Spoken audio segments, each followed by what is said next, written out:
Hello and welcome to the Circuit Spa-Francorchamps, the venue for round 4 of the 2024 EERC Endurance Championship, the 24 hours of Spa. My name is Edward Hunter, and alongside me in the commentary box is Mr. Thomas Rashke. So Thomas, it's great to be joined by you again, and we got our Le Mans hypercars, our LMP2s, and our GD3s all ready to do action. We've got a grid of 33 cars today, and it's anyone's guess who's going to win each of our three classes. Well, it will be an interesting fight. It will be a fight over 24 hours to see the best drivers and cars come out to start the race for now. And we will never know what happens until it's Sunday.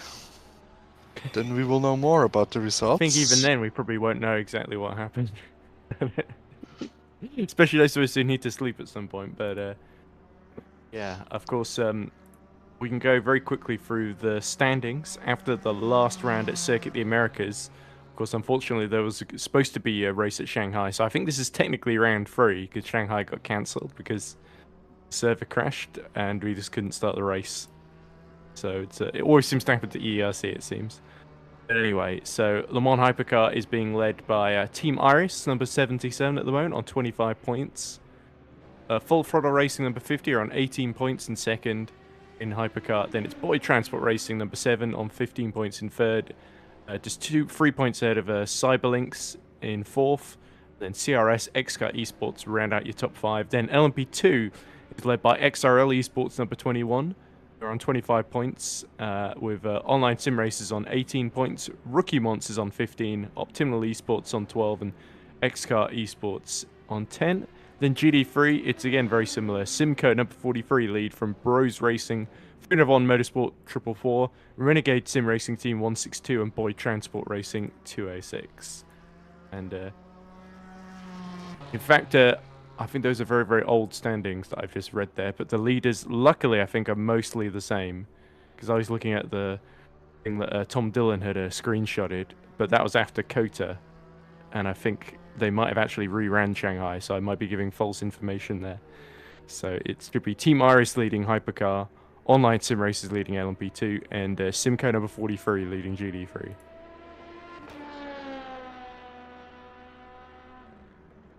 Anyway, so there shouldn't be long of the warm-up left to go because it's just gone 2 o'clock, so we should be getting underway at 5 minutes past the hour. Reminder, 24-hour race, 38 points up for grabs as the maximum score in each class for winning the class, of course, and getting first position that comes with it.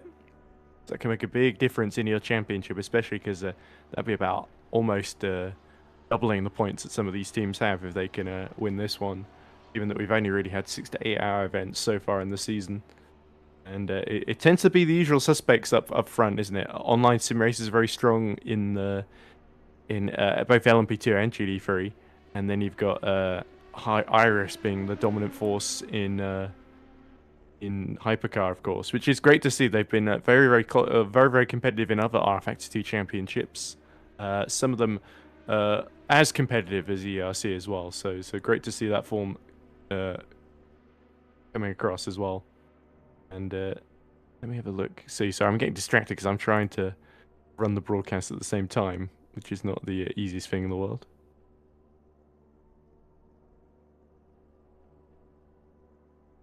Right, there we go. Would you like the banner or the tower? I tend to find the tower more helpful, Thomas. I don't know, the tower is, especially for the starting phase, quite good to see position changes within the classes. At least in the top 7. We don't see the further half of the grid, sadly. But I think we will be quite alright anyways. It'll be Yeah, a we long should be. race, so... If we're not all right, it's fine because no one's watching. All right. So oh, I see. So that 31 people are watching, including Ducat749. He says, "Good race, all from OSR," and he's posted a little heart emoji, and the heart has eyes and a couple of disembodied hands holding it up. Oh no, that's the heart's hands. Okay, I didn't understand what the anthropomorphic heart was trying to tell me there. But It's weird how we have a lot of symbols that kind of that seem cute and cuddly, but if you did them in real life, you rip someone's heart out, they would be they wouldn't take it so well. Well, it wouldn't have the form of the heart, you know. No. Yeah, real hearts don't have cute little eyes on them. Anyway. Oh, I wait, how do you know? was about to say I've seen, but I haven't actually seen a real heart. Well, okay, I might have done, but it wasn't alive, okay, or beating. I didn't open someone's chest or something. I think that it was an animal as well. I think it was in like a museum or something, like years ago. I barely remember it. Anyway, but yes, I've seen a heart. I think it might have been a cat heart or something like that.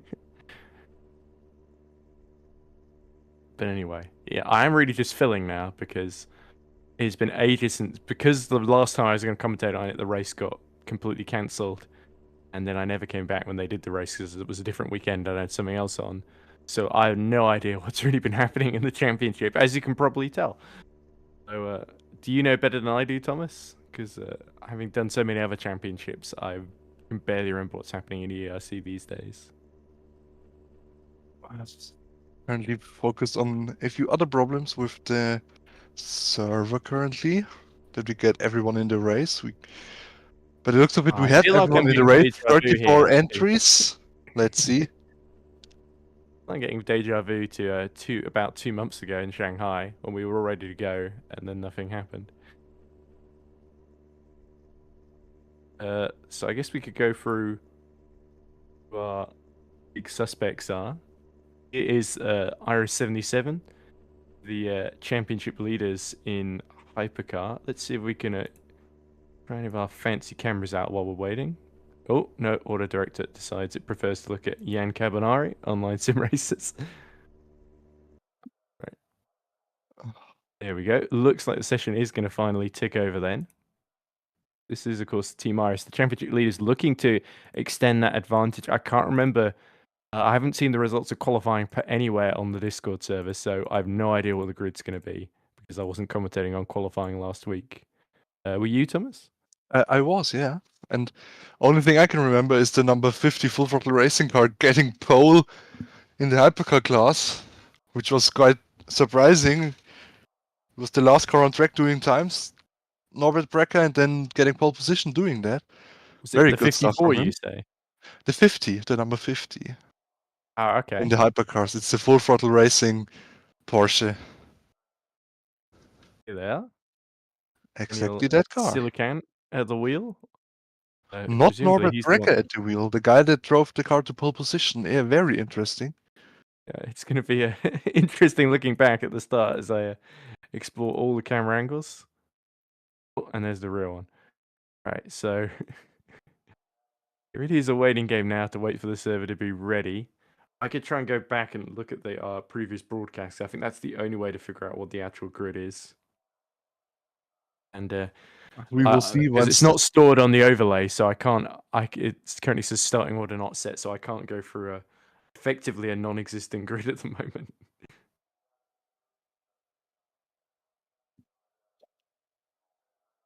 Right, go. our race director is back now. I think we will switch to the race session anytime now. I mean, one would hope so.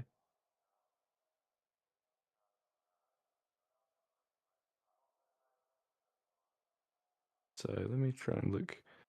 Hypercar results. The problem is it was a 2-hour qualifying session, so I had to fast forward for everything. And we have the wrong starting order. Zillican on top. Alright, well, I guess if this is the starting order, shall we set it? And go through it? Okay. Nope, didn't like that. Okay, let's do it class by class. Okay, so it's full throttle racing team number 50, driven by Daniel Silican on pole position from Larazos Filipicados in Team RS77. Row 2, Zolt Pribek and William Snowden in the number 7. Frank Guerrero For Speeder Racing number 45 rounds at the rear of the hypercars, then it's Mattis Gazowski for Boyd Transport on pole in LMP2 from Stavros Mercedes. Enzo Locatelli is in third from Yam Cabonari. Santiago Barrios is starting out of position in the last of our hypercars, and it's Thomas Mould in 11th position. Daniel Scott in the 71 will start 12th with Matej Treshev in 13th and Jeffrey Bakker in 14th. Then it's the GD3s with Ilko Busink, Nicholas Gunhauser, Karl Magnus Bore in third, Joseph Frederick Pseudo fourth. I think Bradley Sellers is actually fifth ahead of Joseph Toff. Adam Zux is sixth. Wait. They are currently sorting out the starting grid. There was a bit of an issue with the game. Okay. So keep that in mind. We can go through the starting grid once they are actually completely in line, which should happen anytime during this lap. Luckily, this is a long lap, so we can have. Just get the starting order out. Nobody cares as long as we know who everyone is. Well, we don't want to have everyone complaining before the race even started. So. Okay, I guess you have got like 4 LMP2s right at the back of the grid for no reason. So. So we will restart the race session now. Restart the warm-up, set up the grid as new. Then we will go racing. Right. This has not been the best of starts. But we've had races that haven't started at all, so I guess at this point we should be grateful. Right, so trying to pretend to be professional for a second here. What are we expecting the first stint of this 24-hour race? Are we expecting lots of crashes, Thomas, or do you think we're going to keep it clean and it's going to come down to fuel strategy, especially in these early phases where everyone's trying to get advantages in their stint for later on, effectively? Well, there will be quite a bit of strategy involved with this one. We had in the GT3 class, we've got a few cars on mediums, some on softs, and soft as I said, some on hards. We have quite a bit of varying strategies in this race.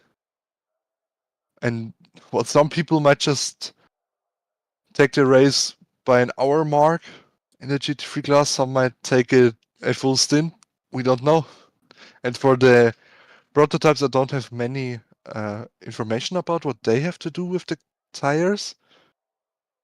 But it seems like most of them are, the hypercars, most of them are on hards, whereas the LMP2s are most on mediums.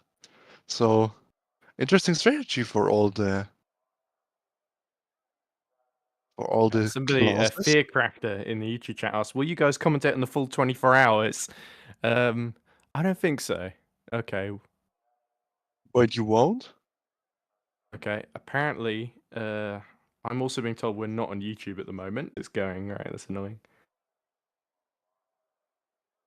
Yeah, I'm seeing myself reacting to Chris's message there because he just sort of decided to type it in the chat. You could just come on and speak to me normally because then I wouldn't miss things. Okay, never mind. Was my time. Okay, so Chris is just being an idiot. is what I'm getting from this. He doesn't. He's trying to communicate in the little search tab at the bottom of the Windows through the screen share that we're using, which I don't think is best. Why can't you just message me on Discord again? Just. Edward Hunter has been banned from EERC Championship after actions detrimental to endurance racing. Detrimental to Chris Tompkins' ego, more like. Right. Okay. Oh, we're in the race session again. Like we are actually getting underway, so maybe we will finally get a starting order. Although looking on the timing screen, I'm not certain the grid is going to be any less mixed up than before. But let's fingers crossed here, I guess. It's even more mixed up now. Or hasn't it sorted yet? I think it hasn't sorted yet. No, I think they might still be getting in. Oh no, it hasn't sorted yet. Right. Okay. At this point, we might as well go on a break because. But I'm worried then they might just give up and start the race anyway. Yeah, we got a GT3 car in what looks like a third row of the grid. Yeah. 2 GT3 cars. 3 GT3 cars. Okay. So I think we'll be about to go on another. Unless they're going to sort out on the formation lap itself, which they could do. Well, if we have this... We could just send each car after the other one, you know? Nope. Okay. Okay, we will restart the warm-up. Another restart. KG says, I'm also being told we are not on YouTube at the moment. Stream begins to break down. It is, yeah. Well, it's very, very confusing because someone tells you you're not live and then you check and actually you are live. So we also have a good luck. You're from Nur Shadar Nazar. So it's lovely to hear from them. In response to what Fearcrafter was asking before all that kicked off, will we be contacting the full 24 hours? My plan was to do basically just the first 2 hours, and then maybe a little bit later on if I feel like it. Sound professional. I was maybe thinking of doing the evening stint. Tomorrow I've got commentary on another series of much shorter races. But that one of them starts just as the 24 hours is finishing, so I sort of didn't want to risk them running into each other. So we'll probably at the very least have to leave about 5 minutes before the end of the race, and I'm certainly going to go to sleep at night, from at least midnight through to 8 or 9 o'clock is my plan. So other than that, I could, I suppose, pitch in when needed. I would like to take regular breaks, if only for the occasional meal. I had half a mind to not bother with this start at all and go eat some lunch and then come back when everyone had sorted themselves out. But knowing the way things are going, the minute I decide to do that, race will actually get going. So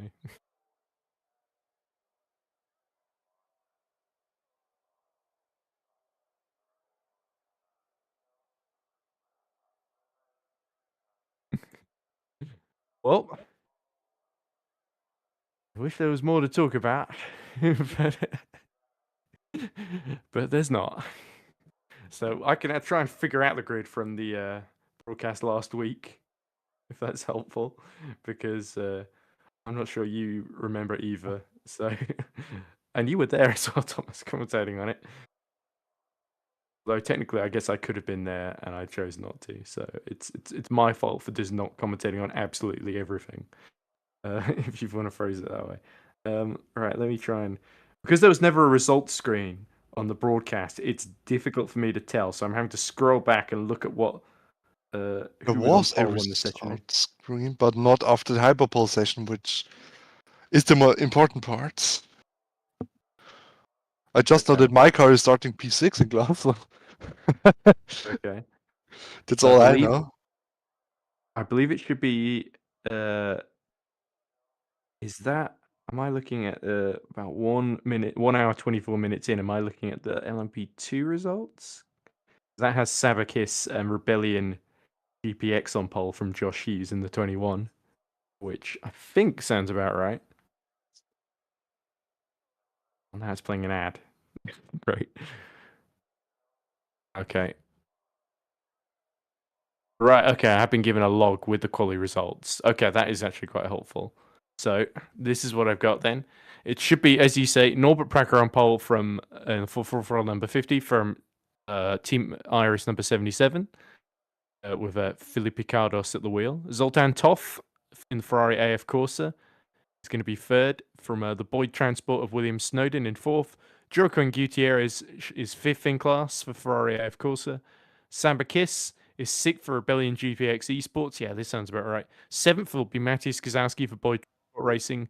Eighth, Josh Hughes for XRL Esports. Ninth, Enzo Locatelli. And I think we just lost Thomas there. 10th, Victor Brasley for online sim races as well. Carl Magnus Bore is 11th in the Team RS BMW GD3, so that is the all sitter there. Bruno Koleff starts just behind for Pro Mix Flame. Then it's Eelco Boosink for Rookie Monsters. Bradley Sellers 15th, and Marcel Fuzzy 14th. Sorry, and Marcel Fuzzy 15th. Didn't set a time for Simcoe, so they'll be starting at the very, very rear of the field. But we have got a lot of extra drivers, and I think that might be why the grid is a little bit mixed up, as is then.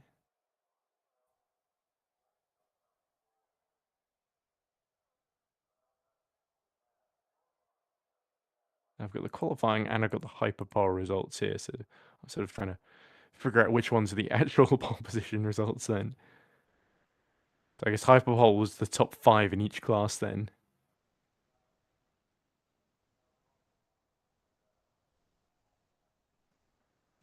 So I suppose we have got the fuller. We did actually have, I think, 36 teams qualify. I wonder how many are going to stick around during all these delays, I guess. Apologize, ladies and gents. I really wish we had more to show you on screen. But alas, we do not. Now I've got nobody to talk to either. Well, apart, of course, from the YouTube chat, I guess. Let's see what they are saying. Mr. Commentator, or you can just call me Ed. I didn't introduce myself, did I? I forgot to do that. But my name is Ed, and the other man you heard earlier was Mr. Thomas Rashke. Katie says, comms is running fine currently, unlike R Factor 2, of course. Can we look at cars while the warm-up passes by? I did have it on order. Unfortunately, all the cars are in the pits, so... and they have been for the most time. Stefan will be in a cell. What is my favorite cheese? Well, that's a tricky one. I really like Stilton and Brie. Different reasons, of course. Kind of like gooey texture to Brie, and Stilton has that sort of blue cheese kind of. It's difficult to describe, but it's I guess it's kind of acquired taste. Goat's cheese I've tried actually, and it's surprisingly quite nice. I used to really be absolutely addicted to Red Leicester actually. It's of course the orangey sort of cheese. Used to have it in everything. I had to cut that out of the diet, of course. Hey, Thomas is back. All right, Jaws in the chat was asking me what my favorite cheese was, so I was having a. I was basically explaining my life story in history with cheese. It's lucky that I do like cheese, otherwise that wouldn't have been as long an answer.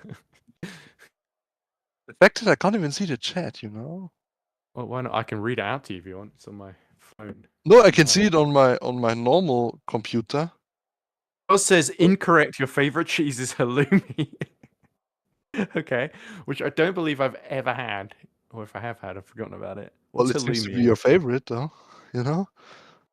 Minus 1,000 social credit for that answer. I didn't realize EERC was part of the People's Republic of North Korea.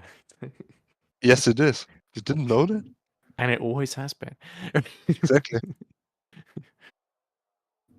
Oh god. I wonder how many authoritarian regimes we can mock and ridicule in the course of this live stream.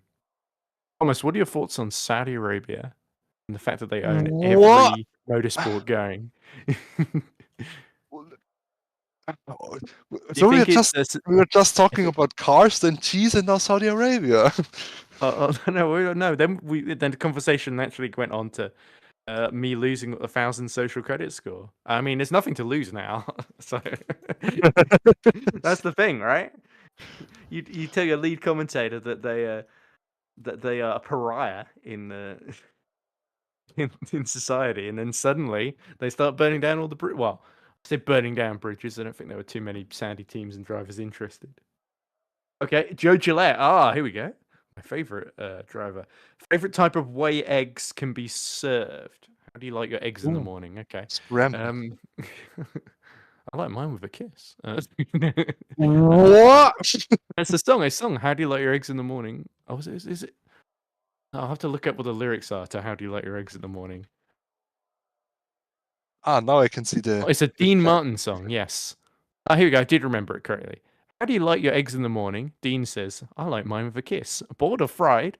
I'm satisfied as long as I get my kiss. And then the next line is, how do you like your toast in the morning? Right. Okay. Right. Eggs. My brother, that's the egg man in the family, as it were. So he really likes coming down and usually it's these kind of poached eggs with lots of seasoning on. So we have to buy loads and loads of eggs specifically for him. So that he can have them in the morning. But he also he can't have stuff with gluten in because it doesn't react well, or he doesn't react well to it because it does stuff to his stomach. So he has a gluten-free diet. and eggs are one of the things that he treasures the most eating in this world. So, omelets. Sometimes there'll be fried eggs, but usually it'll be with on top of something, like a chicken or whatever. He's a very good cook, actually. Underrated part of his character, my brother. But anyway, but don't tell him that because it'll go to his ego. Lunakagi says, "Salute, go LMP2 number 22." Cool. So number 22. Let's remind ourselves which car that is. That would be. Oh, I'm not sure they qualified. No, that's number of laps. That's not the car number I'm looking at. Right, okay. 21 is XRL Esports, so... God, I'm struggling to remember what 22 is.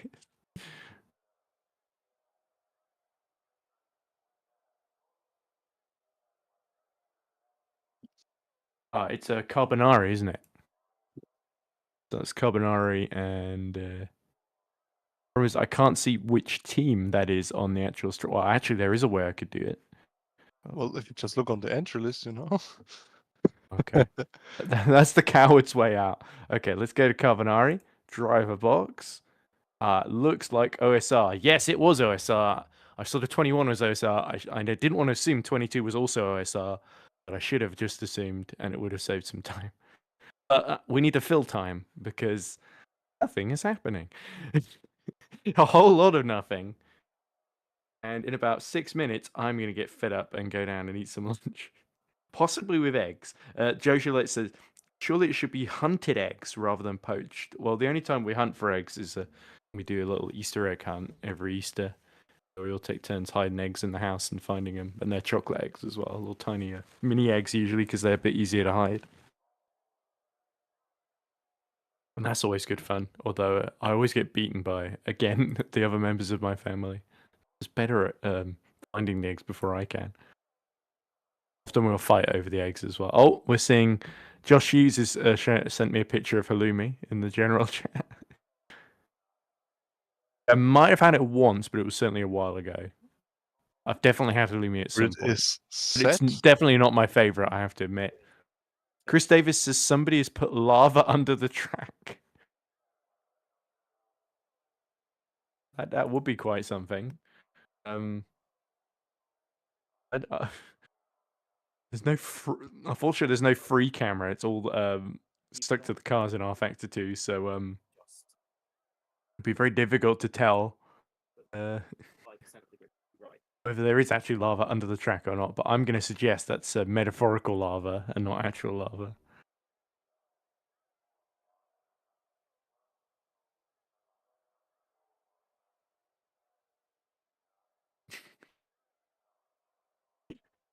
Josh says that's not a problem, just mine straight down. So somebody's been playing Minecraft, I think. And then Chris Davis says, I want to die though. Which, there we go. Oh. Or maybe he can hold off on that just yet. The grid is set and it looks right. Ed, we have something good. Yes. By the way, Chris Davis, if you want to contact Samaritans, if you really are genuinely having suicidal thoughts, then don't be afraid to talk with someone about it. Don't keep it bottled up inside, Chris. But anyway, so at least hear people out and don't do anything too rash before then. Right. So we're starting to go on the grids. Right. Is this the actual grid? It looks like it to me. Apart from Santiago Barrios, who somehow is right at the back in the last of the hypercars. Probably because he didn't qualify. Didn't get into hyperpole at least. My car is on the grid. Perfect. Let's see. Set the grid, shall we? Whole LMP2 field seems to be on mediums. Quite a few different tire selections on the GT3 field. We go. Let's go through the grid then. So it's Daniel Zelican as they leave for the formation lap. It's going to be rolling start, remember, with Lorenzo Philip Picardos for Team Iris alongside the full throttle car. Then it's Zolt Pribek in third with William Snowden in fourth, Juan Guerrero fifth, and Santiago Barrios right at the back in the number 70, I believe. That is your Le Mans hypercar. LMP2 is as follows, with Zabakis in number 7 on pole position, Matthias Gazowski alongside him for Boyd Transport, row 2, Enzo Locatelli and Stavros Murzadis in the opposite order to the one I read them out in. Jan Cabanari will start 5th in the other OSR car ahead of Domenico Scarpelli in the Optimal. Brian Perez will start 7th ahead of Thomas Mould in 8th. Then it's Oliver Taras in the second Optimal starting in 9th. Daniel Scott will start 10th for Rookie Monsters. Matev Trushev will start 11th for Cyberlinks, and Giuseppe Saracino in the number 67 will start 12th. Then 13th and last in class, who else but Jeffrey Backer for Shine Automotive. Our final and third class is GD3 with Carl Magnus Bore on pole in the Iris number 77, ahead of Nicholas Gusenhauser for the Promix Flame team. Then Igor Busink is third for Rookie Monsters, ahead of Bradley Sellers in the second Rookie Monsters. Adam Zooks 5th for Simcoe, ahead of Thomas Abascal, or Abascal the Rascal as we call him. Tom Hackett, former Hunter Birch driver, in 7th for X-Kart CRS. Behind Hackett was Jan Nicholas Vita in number 87. Then it's Alex Wolf for Boyd Transport, Andrew Mearsack for Finnavond, Damien Devu in the 11th for OSR, and Joseph Frederick Suto in the 712. Balaz Radnotti, and then Srayan Bari for Team Iris bringing up the rear. So Iris bookending the field in GD3. Right, there we go. So finally we can get excited because the race is about a minute away, I think, from getting underway, depending on when they're released. I assume they'll wait till they get to the start-finish line, surely, unless they want to do it down the Kemble Straight.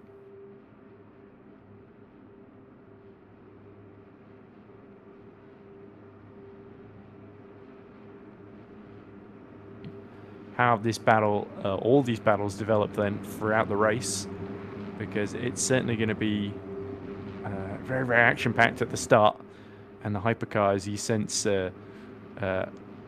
Lazaro Filipicados, the Irish 77 that's won a number of races this season. Of course, it's early days yet, but there's a threat from Full Throttle here, and they'll want to see it off as soon as possible. Do you think Iris will be aggressive at the start, or will they think, given that they're leading the championship, they might take it a little bit easy and worry more about Pribek right behind them, the reigning champions?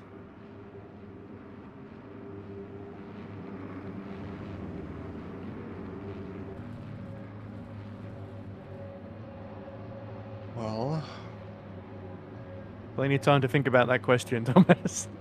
no, I'm on 3 different things. I'm currently managing my team a tiny bit, so. Okay, sorry. It just came across as kind of rude. I didn't even recognize that you were questioning something to okay, me. sorry. You know, I can just sorry. speak if you really just want to be here to listen. I can just speak rather than commentate. No, Yes. I think everything is set up now. I will concentrate on this race now. Okay. Let's do this. 8 kgs says, "Do I sense we are starting?" I think he senses correctly. And then Joz says, "Nuh-uh, we on wets in XRL." That's a good point. Now that we've all crossed the sector line for the first sector, we can look at the tires again. Let's see if anything has updated. Nothing has updated. Still the same. Most of the field in the hypercars on hards, except for the number 45, which starts on mediums. Interestingly enough, in LMP2 it's a bit less complicated. Everyone is on mediums. But GT3, that's where it gets interesting. Carl Magnus Borre, the pole sitter, on mediums. The live timing is down for me, unfortunately, so we're going to be relying on you. Yeah, I'm in the game. Okay. With Gutzenhauser and Busink on the hard tire, Sellers and P4 on the mediums, Adam Stutz and Abascal and Hackett on the hards, Weiter, Wolf and Marek Zack on mediums again, Joseph Toff on the hards, Damien Devu on the mediums, Suto on the hards, and the last 2 cars on the mediums again. Very interesting. Quite a few differing race strategies when it comes to the tire selection in the GT3 class. Yeah, there's no real consensus, is there? It seems that everyone is hedging their bets either way and trying to see, especially with teams with both cars on different strategies as well. So that's going to be interesting to see how that plays out. But You'd think those on the softs would have a real advantage at the start here, and they're looking to gain as many positions as possible, where those on the two harder compounds looking to run slightly longer or potentially just feel a bit more comfortable on that tire and hope that it flips off a bit less as the stint goes on in terms of performance. Oh, and Thomas is gone. Right, so as we wait for the start to take place then, Lazarus Filipicardos drawing just alongside Daniel Zelican. Zeliksan, sorry. I've been pronouncing it wrong. In my Anglosphere pronunciations. It says the M stands for moist tires. Interesting. But anyway, we've got our 24 hours of Spa about to get underway, surely. And once the cars have negotiated the bus stop, then we're going to get this very, very long event underway here. So Thomas, you just rejoined us right before the start then, as it looks like the hypercars are just about to get going and be released once they've traveled through the bus stop.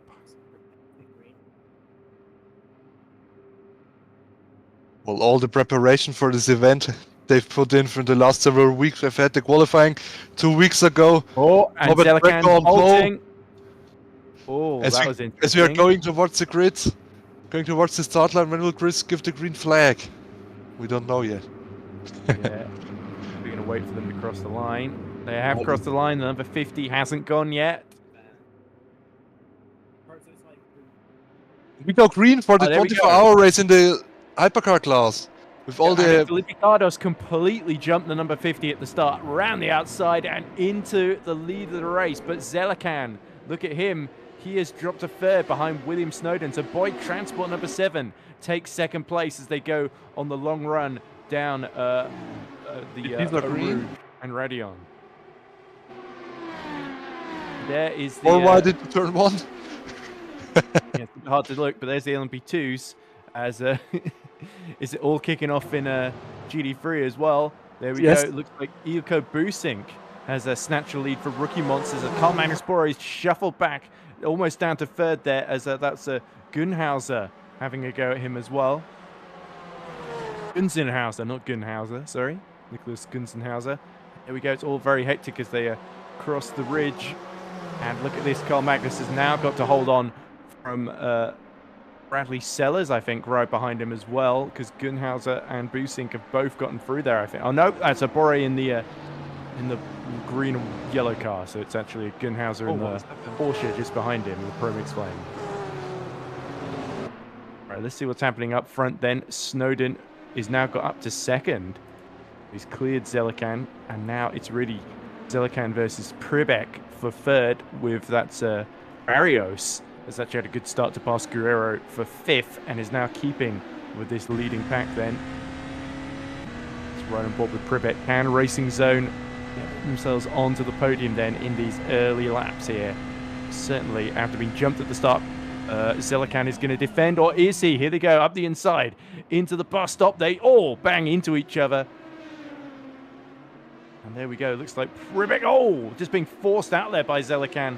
And that's potentially going to allow Barrios through as well as they go side by side. And Barrios immediately pulls across to block the path of Zolt Pribek there. So aggressive defending from Zelican. A little bit naughty, though, in my opinion.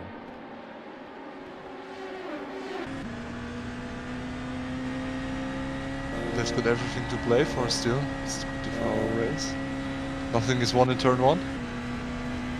Yep, certainly not. And now Barrios is under attack from the reigning champions in Racing Zone. Here comes Pribek, has to pick a side, goes to the inside. Look at is behind Guerrero, is closing up on them as well. But Pribek retakes 4th position up the inside into Leikum there, down the Camel Straight then.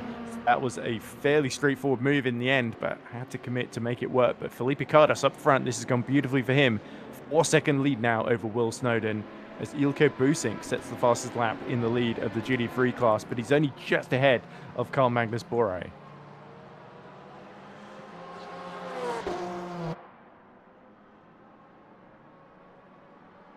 Shall we, instead of getting the gaps between, see if we can find the gap to next, because that might be a bit more helpful at this early phase then. So there you go, you see that huge battle actually going on just behind. That's Gunzenhauser holding off a train of cars, including Bradley Sellers, Adam Zooks, and Jan-Nicholas Weiter. Just trying to make sure I pronounce the W correctly there. But yeah, as ever, the GT3s always seem to bunch up very, very closely in these early laps as Pribek is once more getting close to the back of Zelican. We also see Saracino and Taras are having a battle for 7th in LMP2, but let's keep an eye on Pribek here.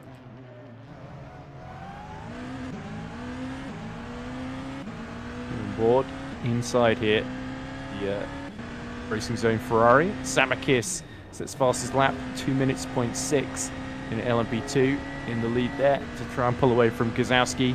But here comes Pribek then, Thomas. He's got to run down the Camel Straight. He will go to the inside for the next corner. Let's see what he can do with the run. He's outbraking him into the corner and clean pass.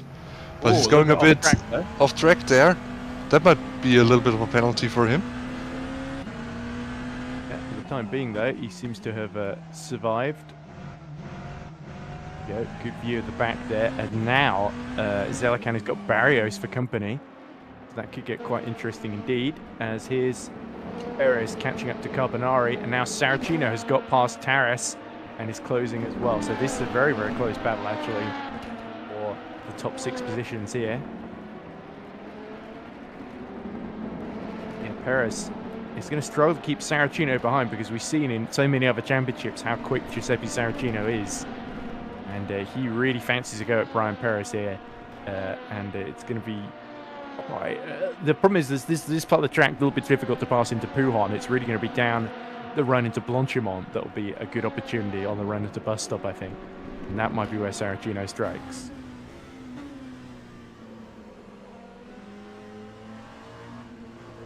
So much more confident in some of these corners, and Perez is just all getting a little bit loose on exit now as well, and on entry too.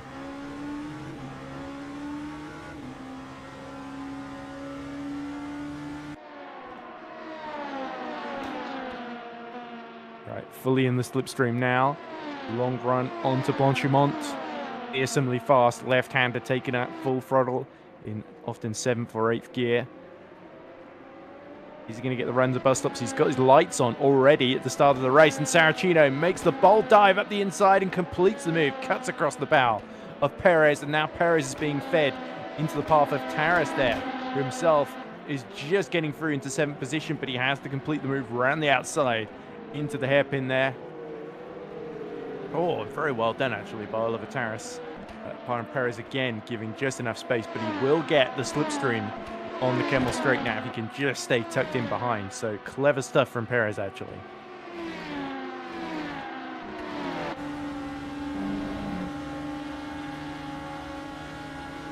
To the inside, indeed he does.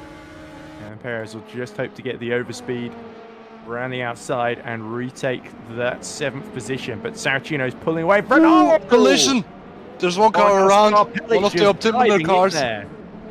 Scarpelli. Oh, Domenico. He just braked way too late, tried to thread through the middle and ended up just hitting the back of Perez, didn't he? Just a bit of a racing incident with more of the blame to Scarpelli for trying to launch it down there. Meanwhile, Saracino is still stuck behind Carbonari. But let's have a look at the lead battle here, because it looks like Carl Magnus Bore has got past Ilko Busink as Thomas Abascal has gotten himself a penalty. Well, we call him Abascal the Rascal, and unfortunately he's fallen foul of the stewards, and he'll have to come in to serve that penalty at some point sooner or later. In fact, here is Abascal.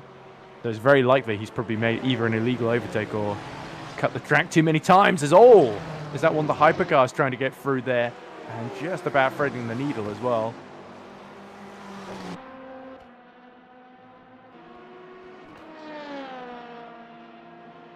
Let's see if we can find out who that is. Here we go. Oh, Barrios and Aguero just thread the needle there as they're still stuck behind Zelican, I think. Yes, I think it was Zelican and or Pribek that we saw really struggling through the GT3 traffic here. nose to tail between this lot, isn't it? Right on the back of looking backwards from Zelikan's car. The former pole said it looks like Zelikan is not quite as confident as Norbert Precker, and that's really gone against him in this opening stint, hasn't it? Because he's just been losing time constantly. 11 seconds to the lead now. It's going to be difficult to see how he can make that back.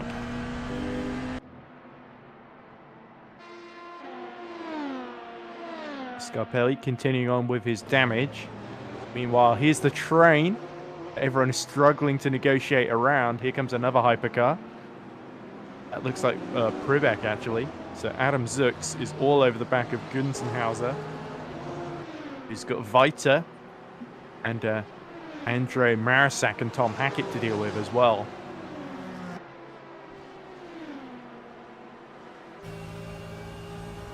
Here we go. Adam Zux in the Mercedes Simco. Through Blanchimont he goes. Oh, and they just have to let the hypercar through, so that will prevent Adam Zux from getting too close in the braking zone. There we go. He has to let Guerrero through as well, but there's an opportunity around the outside on the exit of bus stop here for the Mercedes GT3.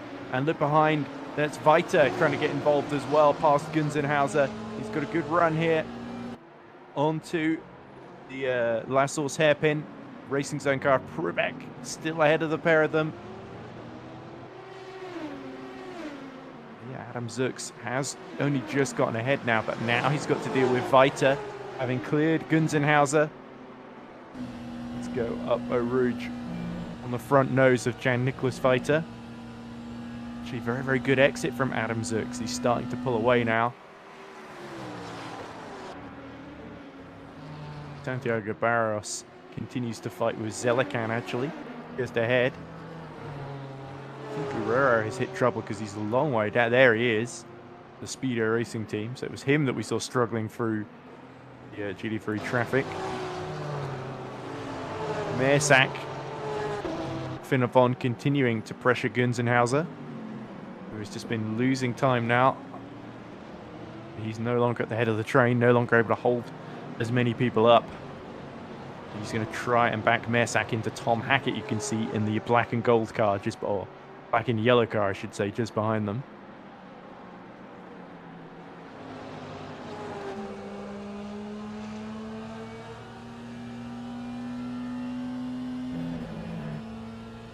Let's go through the order then.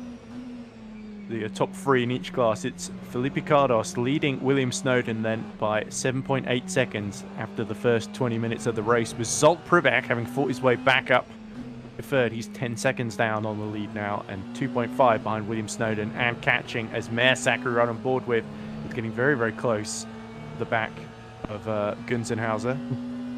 Zabakis is 3.5 seconds down, ahead of Mateusz Gazowski. Yeah, and then we've got Stavros Mizadis in third for OSR number 21. Carl Magnus Bore for Iris 77 is now a second ahead of Ilko Busink, with Adam Zux having recently just gotten his way into third, but he's about 7 seconds down on the pair of them. Saracino continues to close on Locatelli. Looks like Brian Perez and Taras are continuing to fight as well. And look at this. So Mersak tries to make a move up the inside then into last source. Well judged there to clear Gunzenhauser, and now Tom Hackett, British driver in the CRS X car BMW, is surely going to fancy a run then. Over at Eau Rouge they go. Has the BMW got the straight line speed to overcome the Porsche? The Turk ran to the slipstream 254 kilometers per hour. And Hackett has surely got an opportunity around the outside here, but there's an LMP2 just going through, and it's side by side between Hackett and Gunzenhauser. Gunzenhauser sticks it around the outside. That becomes the inside for the exit of Les Combes, but Tom Hackett keeps his foot in and now powers towards the downhill Rivage corner. There we go, Gunzenhauser has to concede, and now he's got another Porsche to fight with. That's, of course, Thomas Abascal, isn't it? Yeah, one black car. Finnevon. It doesn't look like a normal Finnevon. Usually there'd be some orange somewhere if it was. Well, that's my car, you know? Oh, of course, yes. Great stuff from Tom Hackett, though, to get up to 6th position. As we see Saracino trying to take advantage of this traffic to pass Locatelli, and Locatelli's held up by the BMW. And a little bit off track goes Giuseppe Saracino, but he gets through there. So is he going to be told to give that one back? Because he had to go off track there to avoid the BMW, but in the process overtook Locatelli for position.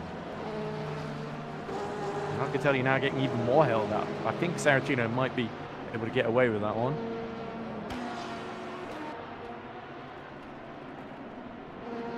Well, here's Treshev closing on Daniel Scott. Daniel Scott, of course, competes for Rookie Monsters in Grand Prix Virtual in F Formula Sprint 1. He was racing in on Thursday. Had a terrible time, actually, but he is a very, very successful endurance racing driver. Here's Gunzenhauser just being lapped by the OSR car. But it's very, very close behind as into the pits comes Thomas Abascal to serve that penalty. And here's Joseph Toff having a look at another Joseph Frederick Suto, the Hungarian hobby racers, fancying a move up the inside here, but Joseph Frederick Suto fends him off for neurotic sim racing there. So good defensive driving from Suto here, but he's going to have to keep defending all the way down this straight as up front Barrios is starting to close on Zelican once more. Just 4 tenths between those two.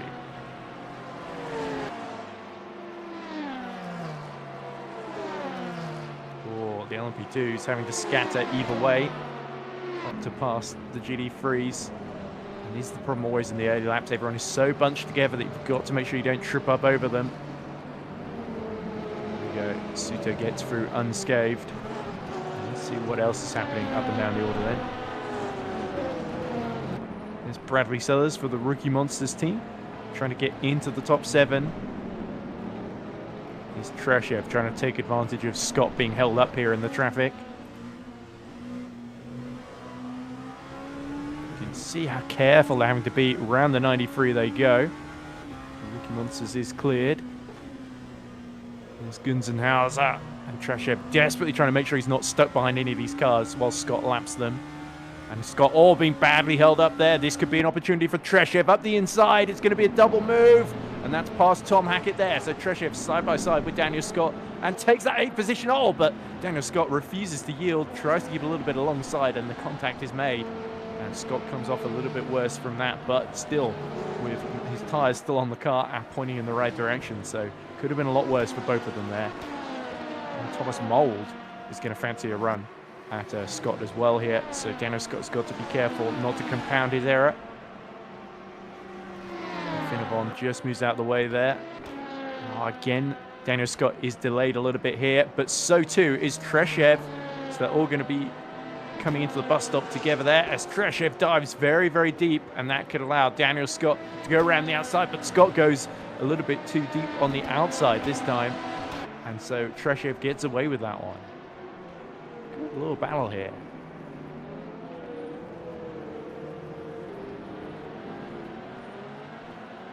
And here's Perez, the other Perez there for Rebellion Esports, or Williams Esports it says on there. But I imagine that's just a team where they've not been able to get the livery done in time, because I'm pretty sure that's a default livery. Let's look at this Mould having another run at Daniel Scott then. Down the Kemmel Straight. Oh, and look at this Perez trying to take advantage as well and having to get out of the throttle. But Mould not quite able to get through, so this battle's going to continue then for a while longer. Felipe Caldas has pulled a 10-second gap on William Snowden in the hypercar lead, which is very impressive. Meanwhile, in GD3's Mersak is only 4 tenths behind Vita now in the battle for 4th. So we could have a look at that as well.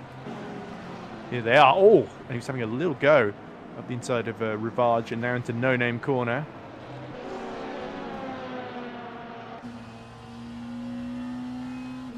Just run on board with the Finnevon 444. Of course, 3rd place finishes for the last 2 seasons in succession. Very, very good endurance team, this. As we see, oh, is that Thomas Mould passing Perez? It is. There we go. Where's Perez? Has he hit trouble somewhere? Yeah, there he is. It's just a bad run through Prujon, I think. let's go back to Mersack. Looks like Scott and Backer are right close together. Oh, and Daniel Scott's been heavily delayed there, and he's crabbing. So Daniel Scott's had a huge collision there that we missed sadly on stream, and I don't really know how to get the replays working, so not much I can do, I'm afraid.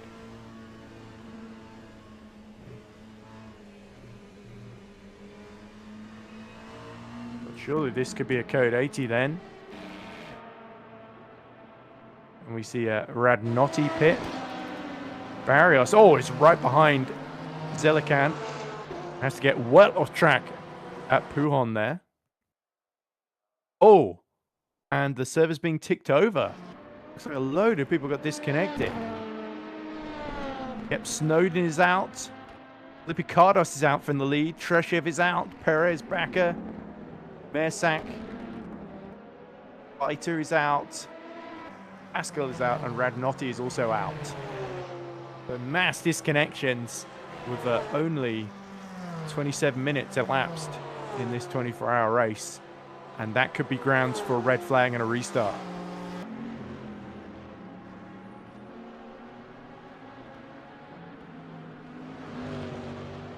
So that is a big shame if the race is going to continue with a greatly reduced field. That just seems desperately unlucky there. Especially for Felipe Cardos, leading by a long way. Snowden as well had a great chance at second.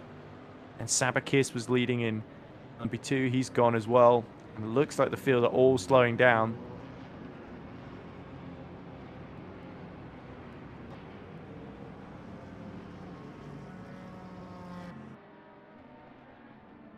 Not heard anything from race direction yet. But a lot of confusion here.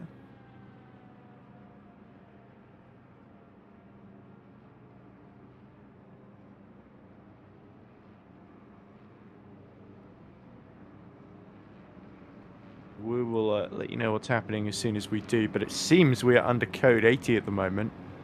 Potentially, this could be server about to be reset, given that so many cars got disconnected. Let's count them up, shall we?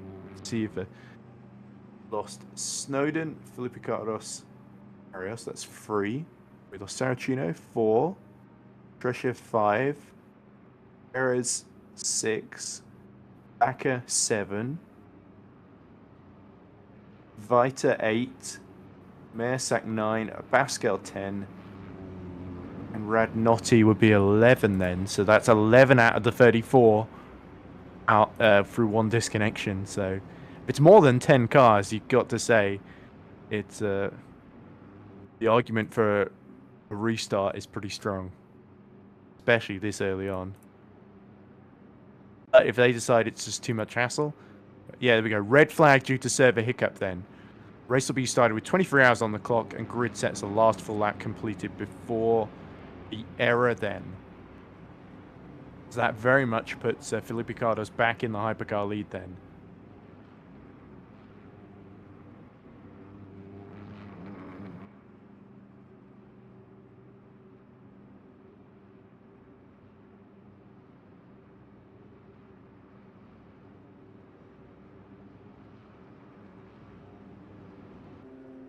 Right, so then as we wait for everything to be reset then, we know it's not a code 80.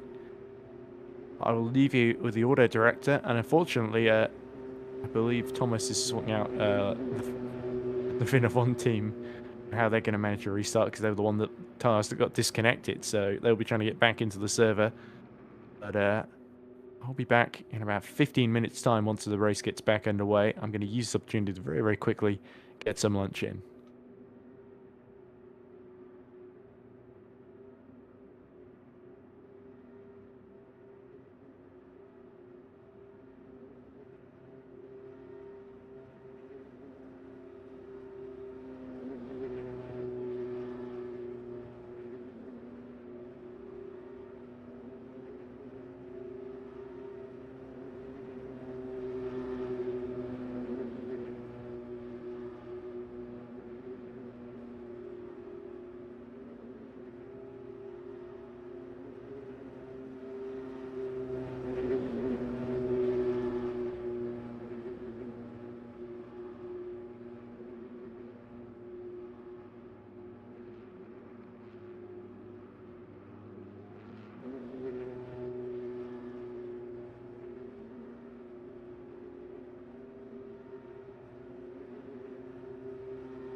Attention grid, will all non-essential personnel leave the grid now?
Hello, thank you for your patience and welcome back to the EERC 24 hours of Spa. So far it's only really been more like 24 minutes of Spa because there was a mass server disconnection. 11 cars including all the class leaders got thrown out of the server. So the decision was taken to restart from the previous lap, which would be lap 10, so we have got about 23 hours of Spa then. Go. My name is Edward Hunter, by the way, in case I didn't mention earlier. This, of course, means that there's a big sigh of relief for Team Iris because Philip Picardos and Carl Magnus Bora get to keep their hypercar and GD3 class leads respectively. So we can very, very quickly go through what the grid's going to look like then. Or maybe we can't. Okay. Doesn't like mixed grids.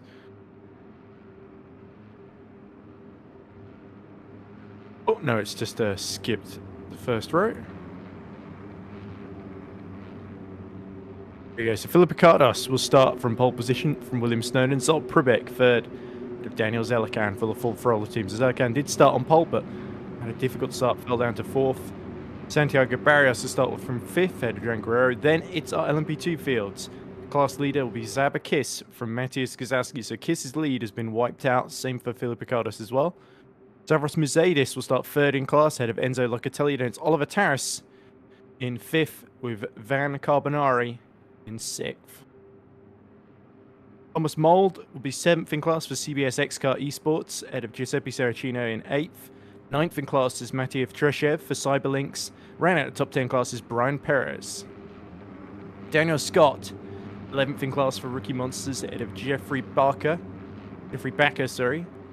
in just outside the top 10. Domenico Scarpelli rounds out the LMP2 field for Optiminal. Then it's Carl Magnus Bore and Ilko Busink first and second, with Adam Zooks third, Tom Hackett in fourth, and Bradley Sullers in fifth.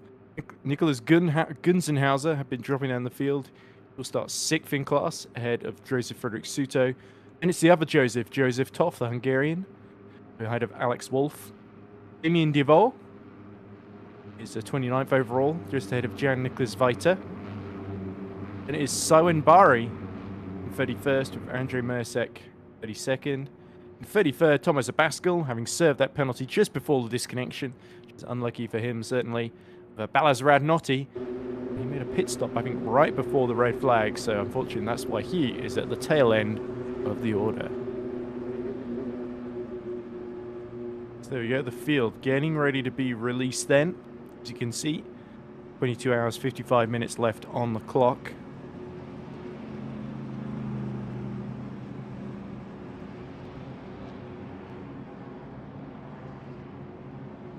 And everyone very, very excited after a long delay to get things back underway.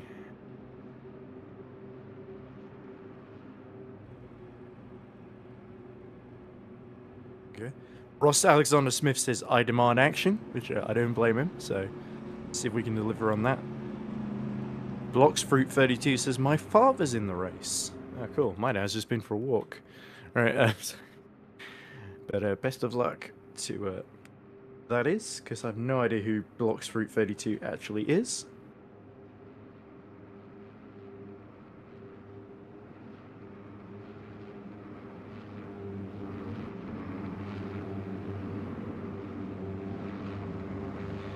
Anyway then, cars going through Blanchimont now, under code 80. Getting ready for the start then. Sabakis leading the LMP2 field. And then Carl Magnus Bore leading the GD3 field. Now, is Felipe Cardos going to get another lightning start once they go to green, like he did in the original start about an hour ago? Or over an hour ago, I should say. Or is Will Snowden going to upset the apple cart and snatch away the lead? Let's see then. Exit from bus stop's going to be critical here. It's Snowden, of course, this time that's got the inside and briefly takes the lead, but now he's going to be side by side then, Felipe Cardos. So it's a showdown at the front here in hypercar.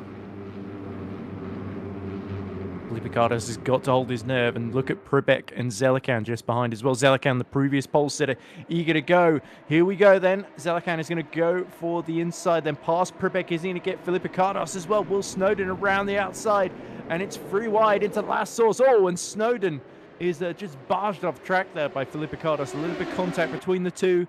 This allows Pribek then, in the number one, the reigning champion, up to second position. And look behind, the LMP2s have been released as well. Saracino side by side. Whoa! And that was a little bit close there for Thomas Mould. But somehow they all survive. And Pribek has taken the lead from Felipe Cardos. Oh dear! And that's very, very deep into the first corner there. And Pribek has to go off track there. So Felipe Cardos does hold on to the lead from Pribek, Snowden, and Zelican. That is your top four. Guerrero is right behind Barrios as well. While Zabakis still leading in LMP2. Let's have a look at how... Oh, Carl Magnus Bore in trouble. Here we go. Off track goes Carl Magnus Bore at the top of Eau Rouge, and he's lost the lead. What on earth happened there? There was a little bit of contact. This, of course, puts Adam Zooks, of all people, into the lead from Ilko Busink. So Zooks has had a perfect restart here. Might have been Ilko and Carl Magnus that came together there. You see yellow in sector 3. Looks defending. Pribek starting to chase down Felipe Cardos. This has been perfect for him. Thomas Abascal is trying to make a move up the inside. He's made a good restart here, up to 5th. In all the chaos, he's fighting away with Bradley Sellers just in front of him. Dalcino's having another look at Mould as well, as there's Zelican. Let's have a look. Saracino side by side with Thomas Mold into Blanchimont, and he's done it there. Superb move from the Italian, and Thomas Mold has to hold station then and loses that 4th position. Yellow in sector 2 is that Carbonari. Being very close to someone. There's Carl Magnus. Oh, here we go. So the 2 OSR cars lying astern then. He's got an Optiminal now in between them. So that's Scarpelli. Jan Carbonari continues to fight away with Domenico Scarpelli, and Brian Perez is right alongside him now too. Don't forget Treshev as well. Perez just slots in front of Treshev then on the run up to Eau Rouge and Radion. Here we go. Perez has got the run here. Trying to go around the outside of Carbonari for 10th position then. Surely there's nothing that Jan Carbonari can do from that far back. And indeed, there is not. The Picardos, though, pulling out a 2-second gap in the hypercar lead. There's Radnotti getting going near the back again. Harris is now right behind Thomas Mold in the battle for 5th in class in LMP2.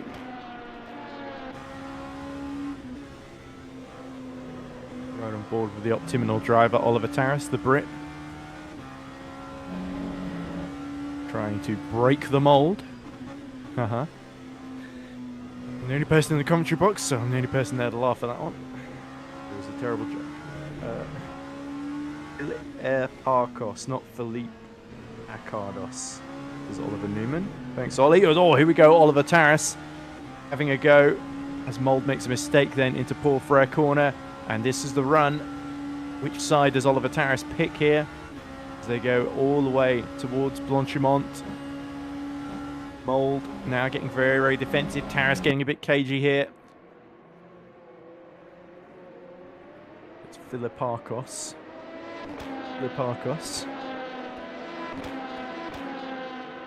Why is everyone racing like it's the final lap? Well, it's because they've had to wait for so long. They've forgotten how to race during that time. As we see Carl Magnus Bore actually going a superb move on Devure. For 10th in class then. That was into Pujon as well. So you see yet more action. Taras and Mold, Zelican and Barrios. So it looks like Barrios has actually passed Zelican. Move for 4th position there. Let's have a look at Taras now. Down, back straight. He's got a superb run now on Thomas Mold. The Mold moves to the inside line. It's going to be a long way around. For the Optiminal driver for that 5th position. Oliver Taras duking it out with Thomas Mold. Side by side they go into Lake On. Very good, actually. Very clean racing between the two, but very hard, physical. And look at this. Scott is now closing on the pair of them. As we see once again, around the outside, tries Oliver Taras, and again, he is denied.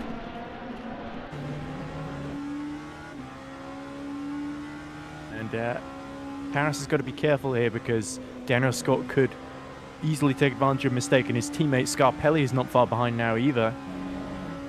They're all starting to be held up. Meanwhile, Saracino is closing on Musaidis for 3rd place. So the Greek driver under pressure. Let's have a look at that battle as well. There they are. Gazowski and the Boyd Transport isn't too far up the road either. With Saracino charging. But Mold under attack now from a whole gaggle of cars. It's a big train forming behind him.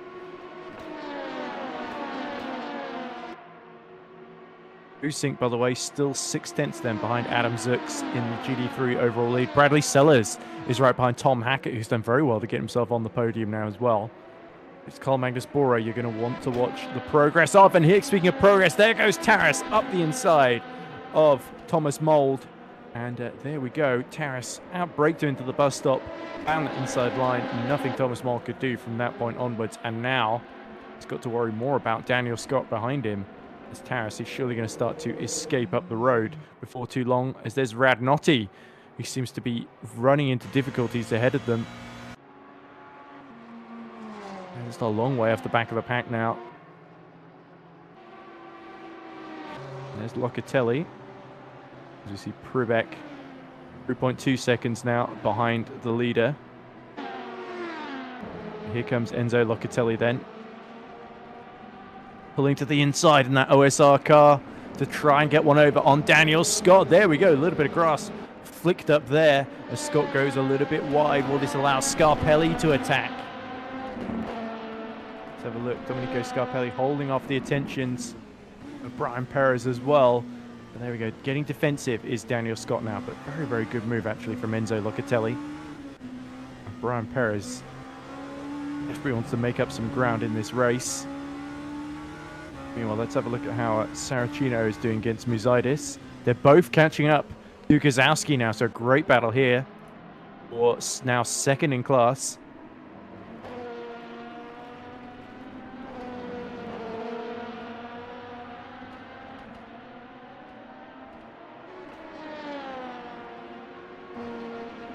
Let's look at this, trying to lap the Radnotti car. Is all the LMP2 pack. Locatelli continues to challenge Thomas Mould. Saracino. Oh, there's a wheel off actually at Pujon. Not Pujon, at Blanchimont. Delacan still fighting away with Arios. So I assume there's some traffic making its way into this fight as well. Here we go, side by side they go. Oh, very, very close into Lecom.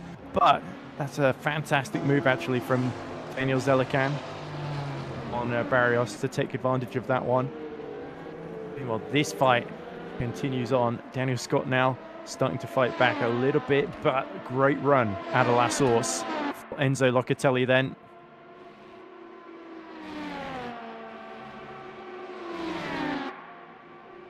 Delacan also, oh, there we go, round outside goes Barrios just before Pujon there. A great defense there to fight back as these GT3 cars, it's really pulling Russian roulette, going either side of them. This is where it'll get hectic once more. Let's look at this, Saracino then. Trying to find a way past Musaidis. Locatelli still stuck behind Thomas Mould. And up front, Taras is starting to pull a gap to this group now. He's 3 seconds up the road. And here we go, Locatelli looking to the outside at No Name Corner, but there's no way through there. And that allows Scott to get close as well. And Scarpelli too.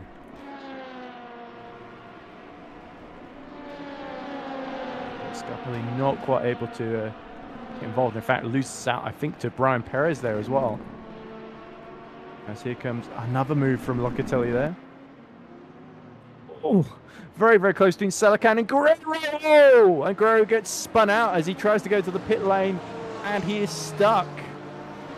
Oh, dearie me. This is really unfortunate. Going for the pit lane. I think that was just him being stuck on the outside then. That has cost him a load of time and a couple of places as well. Well, actually, no, he was already at the back, so it was just the one place. Meanwhile, here is the Kozowski-Musaidis-Saracino battle. Three very, very good drivers. Top of their game in LMP2. Savakis is getting away from all of them in the Team Iris number 7 car. Well, here's Locatelli. Still at the head of this train of cars, moving out, trying to just distract Thomas Mould a little bit into the braking zone for La Source. Saracino get the run he needs onto Kemmel Straight on this occasion. He looks a little bit too far back then. Carl Magnus Bore, though, has made another place past Jan Nicholas Viter. So that's up to 8th. Carl Magnus making good progress then after that mistake on the restart. Cost him. Saracino again just running out of road, but here comes Locatelli then.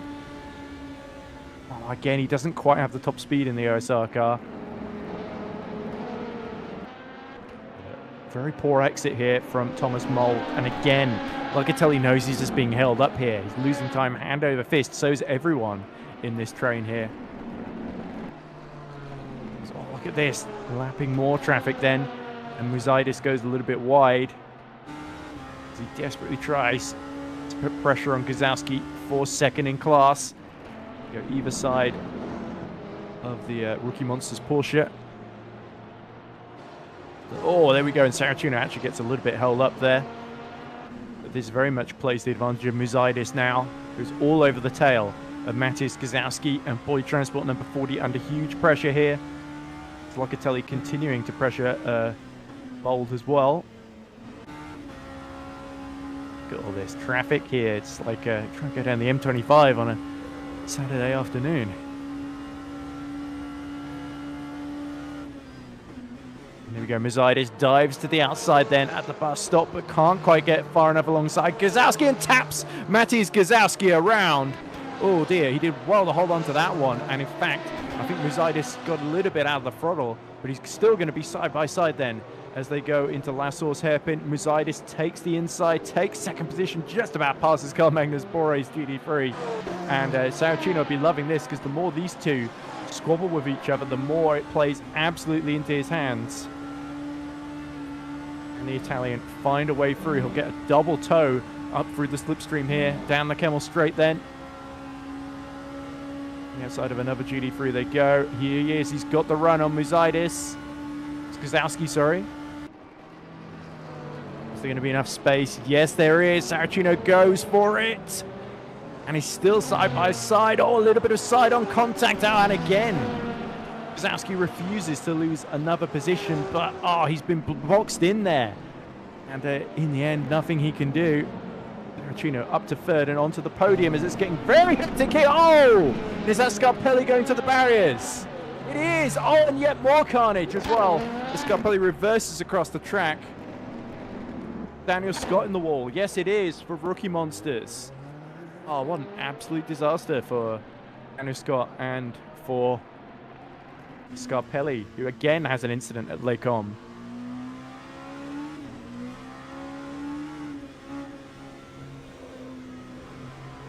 Yeah, and does the steering look okay? On both cars, it seems to be in surprisingly good nick. As we watch Gazowski trying to keep up with Saracino. And now Mizaitis is just starting to stretch his legs ever so slightly.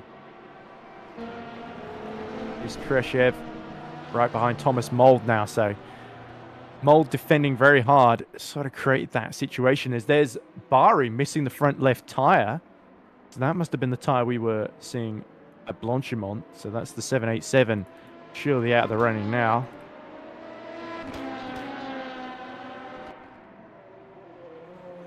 Alex Wolf he's gone a lap down as well, so he's hit trouble too in the GD3 pack. It's this that is probably the closest fight for the top positions, other than Busink and Zux squabbling away.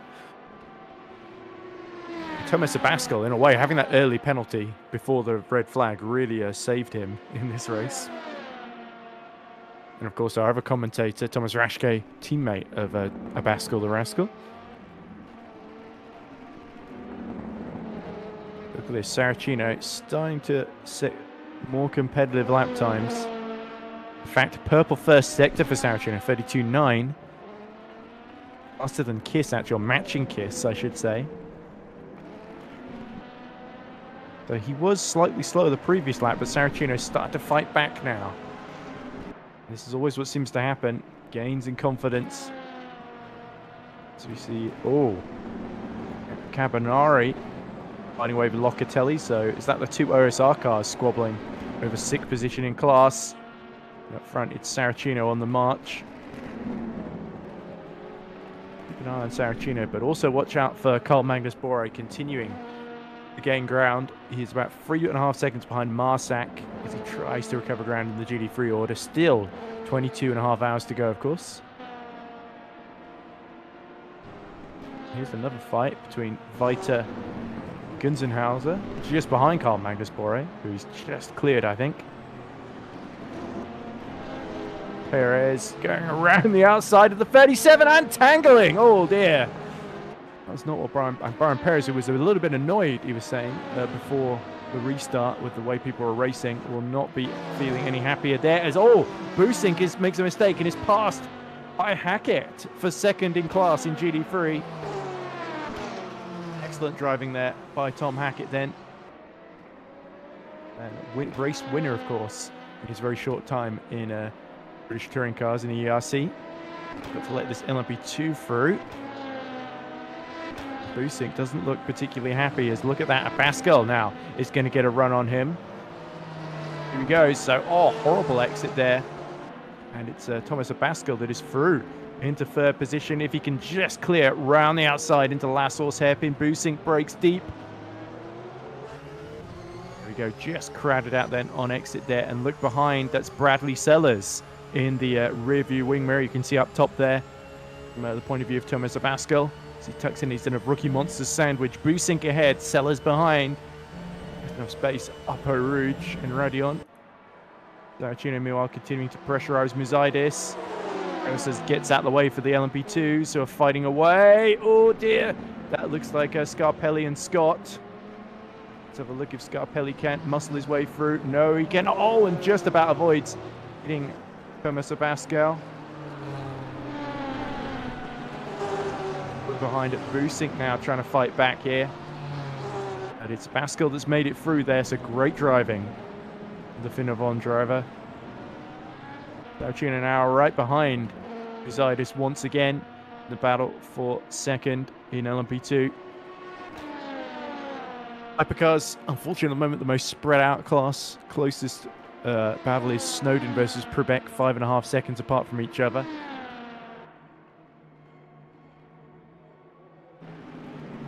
Scarpelli still right behind Scott in the battle for 11th in class. Dominique, the Italian, who's had a bit of a messy race. Admittedly, not all through his own making. Locks up right in front of the race leader. So Felipe Cardos is not going to be too impressed by that. But luckily, Dominique Scarpelli leaves plenty of room. Scott gets a little bit out of the throttle there. So this could potentially allow a small opportunity for Domenico Scarpelli. But not big enough to take advantage of. Getting very close in the braking zone.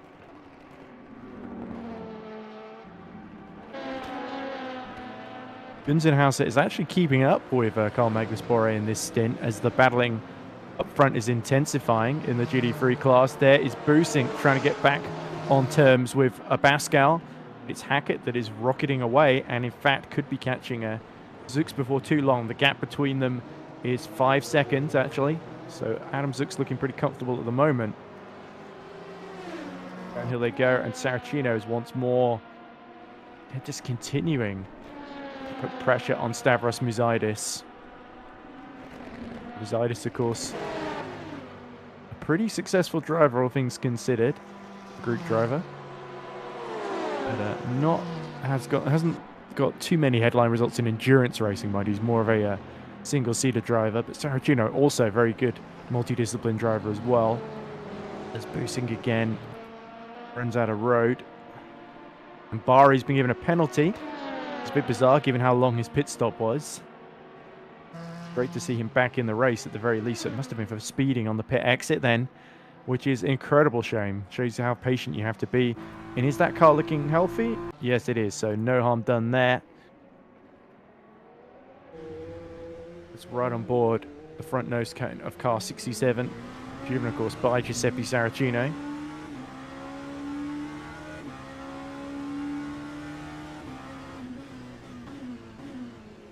We see a comment in the chat, get it JJ. So I'm trying to remember who JJ is. Is it Guerrero? Juan Guerrero? Oh, Jan. Yeah, I don't know if a driver initials called JJ in this race. As Busink and Abascal getting very close, as is Bradley Sellers as well. But again, Muzidis holding up well to the pressure from Saracino at the present moment. They're very evenly matched, although saying that, Saracino got very, very close in the exit Lecom there. Let's watch BMW Rookie Monsters and the Porsche Rookie Monsters fighting with the Porsche Finnevon. It's all over third position then. But not too big a gap from Hackett. Hackett's starting to be closed in now. The Abascal doesn't have to defend quite so much from Busink and Sellers. Saracino and Musaidis. They both dropped Gazowski, who's 4.5 seconds now behind them. There's a 9-second gap to Oliver Taras. The MP2 is starting to get a little bit spread out apart from this fight here, of course. Right on board through Blanchimont. Fantastic corner. Take it full throttle. You can hear the tyres just starting to give up a little bit of grip there. As, of course, halfway through this stint now, of course. Tyre preservation could become a factor later on. As Busink is right behind Abascal. There we go, trying for the outside at Rivage, and it could become the inside for No Name Corner, but Abascal runs him a little bit wide. Actually, that was a fair move from Abascal, but he goes a little bit offline into No Name Corner. Zelican has gotten himself a penalty for cutting the track. Only be for that, I'm afraid. There he is. Big shame for the man in 5th position, but Busink now having to defend again from Bradley Sellers. Carl Magnus Bore is also catching up to Marsac right behind them. So this is a huge fight for 3rd position as Busink lets the rear hang loose. And Bradley Sellers is going to go around the outside, but also Abascal in trouble. He makes a mistake too. My goodness, what is going on here? It is just absolutely kicking off. Now, here comes Bradley Sellers. He's almost got the inside for Paul Frere corner. He does. Oh my goodness me, and Busink loses 2 positions there. So heartbreak for Ilko Busink, but for Carl Magnus Bore, after losing the lead to Busink, he will be very, very satisfied with that. Whatever happened at Arouge on the first lap. And now he fancies a go at Marsac. Up the inside into bus stop there. Oh, clinical. Very, very well done from Carl Magnus Bore. He's just got to hold on exit here, and the 77 is up to 5th. Well, as actually Marsac was trying to counter-attack, trying to switch to the outside, cuts a little bit onto the grass, and hits Carl Magnus Bore from the outside there. Will, of course, get some slipstream down the straight then, so let's watch Ilko Busink, who will get by far the best view of this.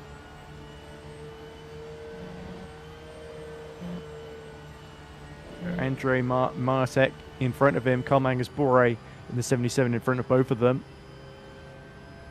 Chino, meanwhile, closes right to the back of Musaidis. He's starting to get not impatient, but just trying to show his intentions. This is Scarpelli continuing to fight Scott. Marsac just runs out of road. Busink keeping a very close watching brief now.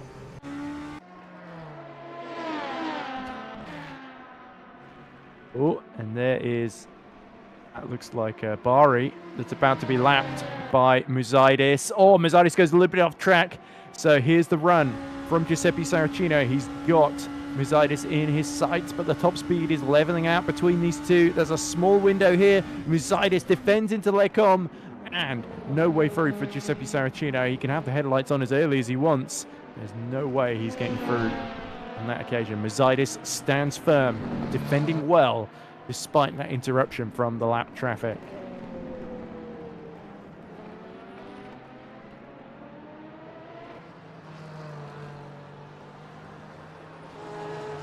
So 22 hours, 27 minutes remaining. We see a comment from XCar Esports. Mercedes fan sends a load of hearts in the team livery. There's Guerrero very much on his lonesome. And here's Brian Perez trying to give some issues for Treshev in front of him. But both looking a little bit squirrely on the power. Oh, and Perez almost looked like he had to think about a move there into Rivage. Meanwhile, here's Saracino. More interruptions as Musaidis has gotten a penalty in front of him. Well, that will seal this battle. But look at this. He wants to get the move done beforehand. Through goes the race leader, Lipicardos. And here comes Saracino into the bus stop. Doesn't want to get held up here. There could be a battle for potentially the lead is on offer if he can stop Kist from escaping here. But Saracino unable to get through. So now he's got a car that's just trying to hit for its penalty at the last possible moment in front of him. Busink is under attack from Binzenhauser.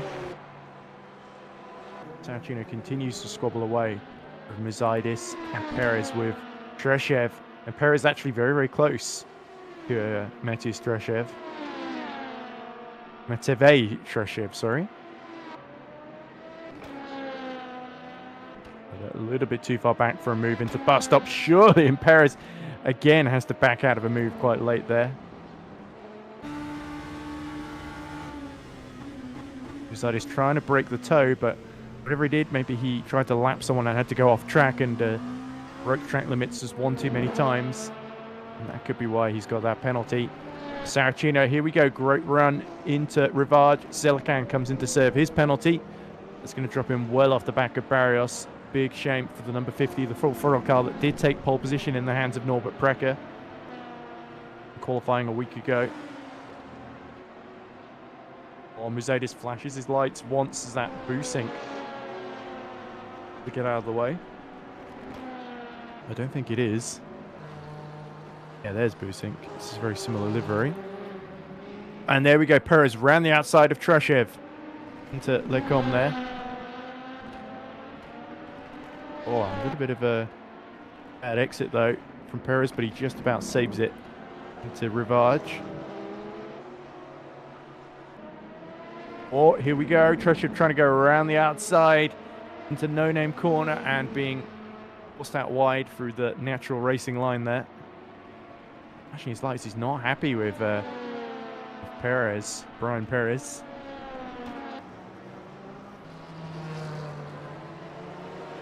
Almanis Bore has got up to the back of Bradley Sellers now. Here we go. Move for fourth in class, just behind a Pascal. It's a late break on the outside. Oh, a little bit crossed up for Bore as we cut to him. He'll get a great run down Eau Rouge and Radion. And behind them, here comes Saracino. So that looks like Vita and Gudzenhauser having a little battle as well. Manis Bore alongside Bradley Sellers then. This is crucial for both of their races. Can Carl Magnus make up ground? He's gone from near the back of the class almost into fourth position, and he is in fourth position. There we go. It looked like a Pascal was sort of trying to lap someone just in front of them there. Now Carl Magnus Bore will have to do the same. And look behind, is that Saracino Muzidis? Yes, it is. So Saracino now right behind one of the hypercars and hitting into it. Oh, dearie me. There wasn't too much damage there.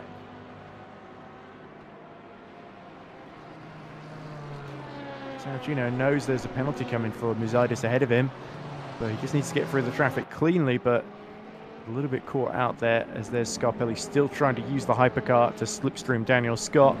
It's GT3 where all the action is at the present moment. Here's Marsac, all just being lapped there by the Racing Zone car of Pribek, I believe.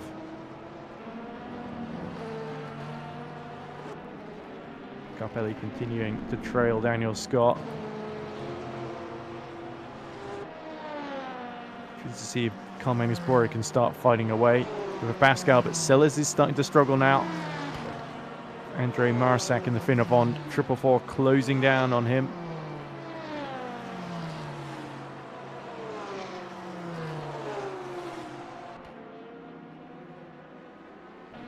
Here comes again Scarpelli just closing on Scott then. Disappointment for Optiminal that Scarpelli had that and Scott had those incidents. Disappointing for Rookie Monsters too, for that matter, but still a chance to get into the top 10 in class.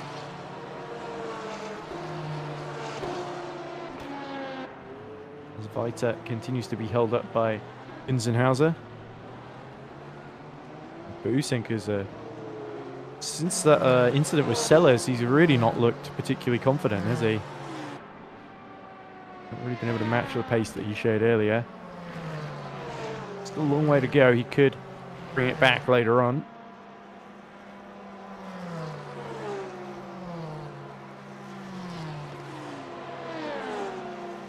Comes Vita on the back of Gunzenhauser.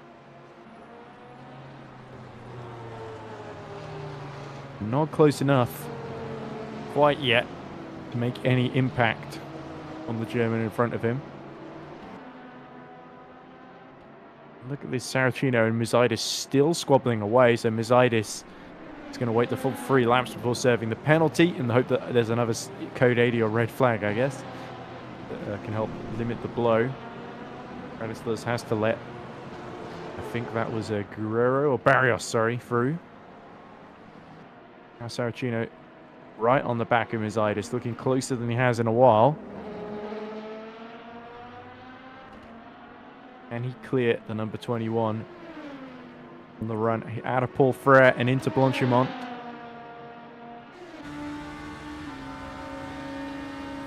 Tucking into the slipstream there. Gear ratios on this car very interesting when you're on board. It seems Muzidis has that little bit extra top speed, but the slipstream works for Saracino. Up the inside he goes into the bus stop. They're still going to be side by side on exit. Will they leave each other enough space? There we go. Around the outside goes Giuseppe Saracino, and now he's finally cleared Stavros Muzidis, but it's a 12-second gap to Sabakis in front of them. Muzidis trying to dive back up the inside, but he knows that penalty's coming. Not quite close enough to complete the move through La Source, though. Saracino doing well to hold on here. Now it's just a matter of the top speed. The end of the Kemmel straight as we see. Oh dear, that's Ari having another pit stop then. I think serving that penalty he got for speeding in a pit lane. And here comes Muzidis. To the outside as they go up towards Lecom. Going to brake late, brake deep, brake completely off track. And surely he'll have to give that position back to Giuseppe Saracino, and indeed he does so. A close fight, but Saracino prevails. Now Borre is right on the back of a Pascal, and Tom Hackett's not that far up the road either. So Borre's very, very close to actually taking second position again, as Adam Zux is the one that's really made hay in this first stint. Right on board with Borre then. And the BMW, of course. This is the Porsche.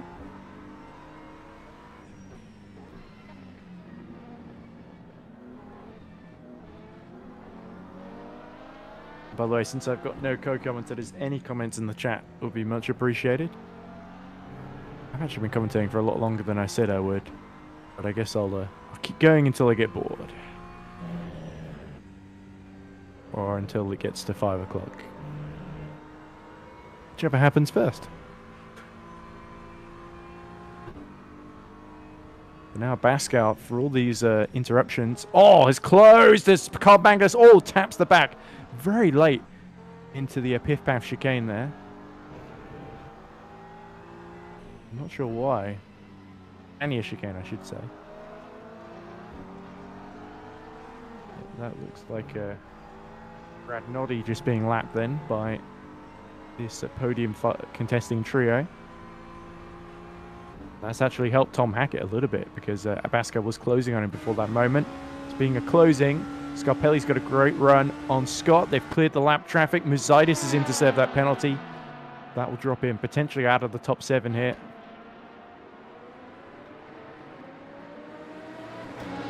Congested it is with all those GD3 cars fighting over the same piece of track, and now Scarpelli and Scott are going to come upon it at probably one of the worst moments as far as Daniel Scott is concerned.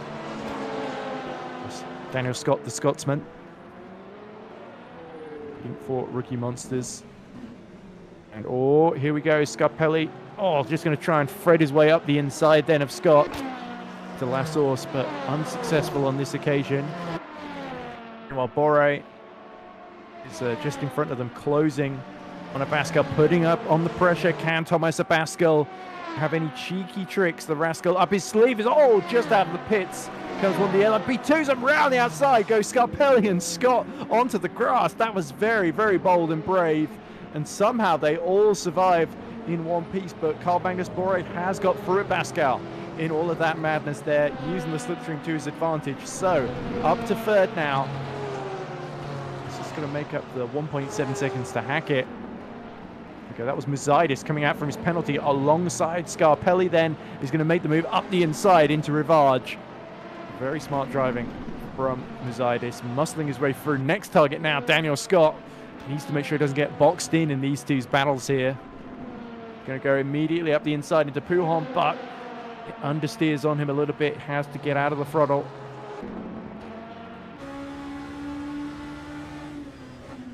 great fight lower down the order. It's Hypercars has been a bit of a snooze fest compared to GT3 and even LMP2's had those great fights as well so far.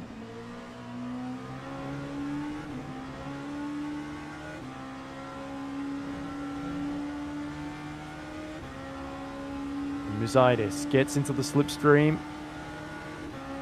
It's like Zook's just letting them through there in the GT3. Class B, Musidis gets very, very close to the back of Scott. He's just so much quicker in a straight line, it seems, especially with the slipstream. And he's going to dive to the outside. Scott sees that one coming from a mile off. And Musidis is going back into the pit, so potentially there must have been an issue. Maybe he sped, or this is a legitimate stop for fuel after serving the penalty. They're joining him in the pits. But that looks like Treshev, and is it Scarpelli as well?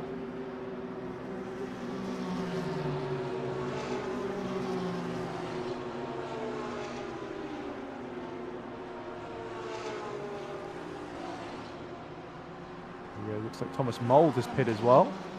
And one of the OSR cars. It's Brian Perez too. Very quick stop. Did they all get penalties then for cutting the track? It is bizarre. Especially for Musidis, who's had to serve 2 laps in a row, I think. Unless their pit box is down here, of course, it's the endurance pit lane. There we go, I got completely caught out there. Silly me. Meanwhile, on track, Marsak is still challenging Sellers. As you see yellow in sector 1 as all our runners trying to exit the pit lane then, I believe. There's Carl Magnus now right on the back of Tom Hackett as Kiss and Saracino pit from the LMP2 class lead. The fuel tanks in the LMP2 cars running out, and they've got to come in for new tyres and fuel. Potentially 1 or 2 driver changes probably being made at this point as well, even though they've not been driving all that long due to the interruption of the red flag. Locatelli is in as well. Gazowski. Aircrafter says, what a fight. Ross Alexander, I'm sad to see the EERC intro isn't used anymore. Chris says, I think the intro's been lost over the years. You know, if I could actually run R-Factor 2, I'd love to edit together an intro. If someone could send me some of their best clips, I'd be happy to do that for them. No charge. Here comes Carl Magnus Bore charging along. Tom Hackett is going to have to get his elbows out here in his BMW. It's BMW versus BMW, so evenly matched, but up the inside goes Carl Magnus Bore.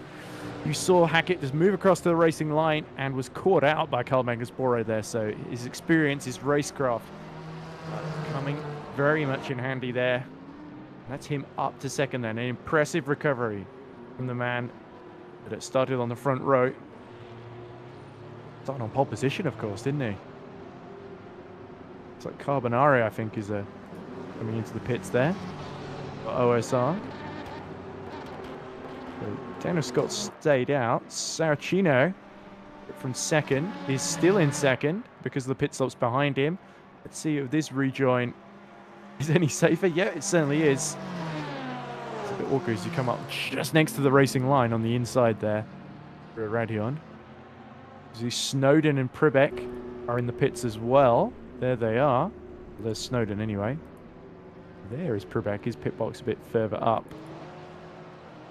Insenhauser is right behind Eiter now in the battle for 8th in class. Hackett has been passed, of course, by Bore, as we saw.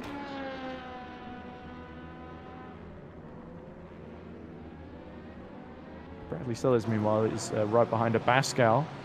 Just behind those two. And he's also got Marasek for close company as well. Interesting that Barrios and Filipakos are... yeah, I need to keep reminding myself how to say Lazaros Filipakos, his name. So I keep adding an extra vowel sound in there. But Filipakos was able to go that 1 lap longer. I think Barrios is going to pit at the same time as him now, though, as well. Guerrero is going to lose out. Back to the rear. Now he's gone into the pits. As we see yellow in the first sector, but that probably could be the leaders rejoining.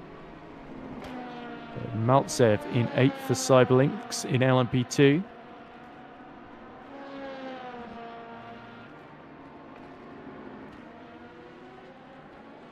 There's Pribak. Muzidis is right behind Brian Perez in what's the battle for 6th in class, but there are quite a number ahead of them that haven't pit yet.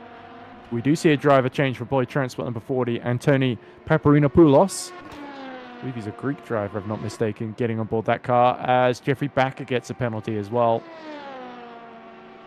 So that is bad news for Backer in the number 13. That was near the very back of the LMP2 field. We also see Scarpelli has hit trouble and been disqualified, I believe, for unsportsmanlike behavior or breaking into other cars one too many times. Gonna read out the steward's decision, chat. That might help.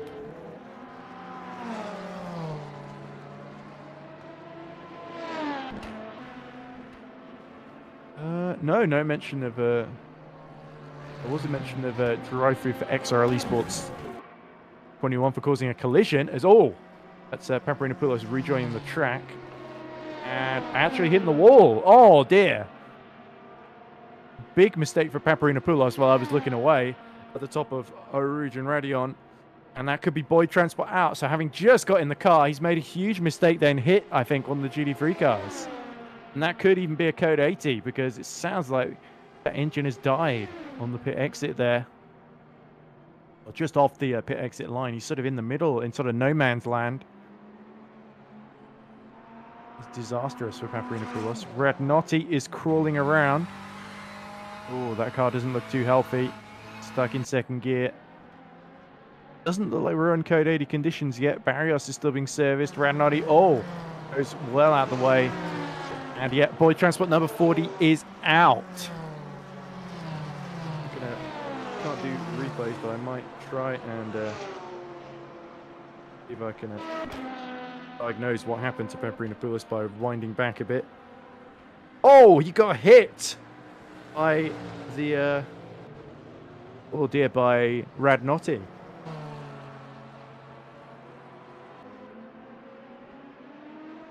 The full throttle team just losing it on the pit exit, it seems, coming across towards Eau Rouge and taking out Boy Transport number 40. So horrendous bad luck for Paparinopoulos. We'll go no further. Meanwhile, GT3 fight still alive and well. Now defending from a Bascal, who's still fending off the attentions of Sellers. And this man, Bearsack.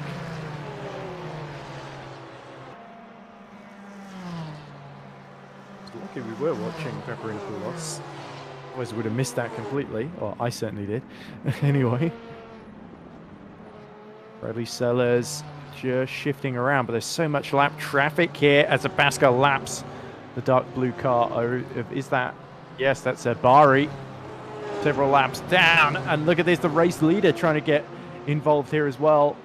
We should probably refresh time screen because he's not actually in the pit lane, is the Parkos.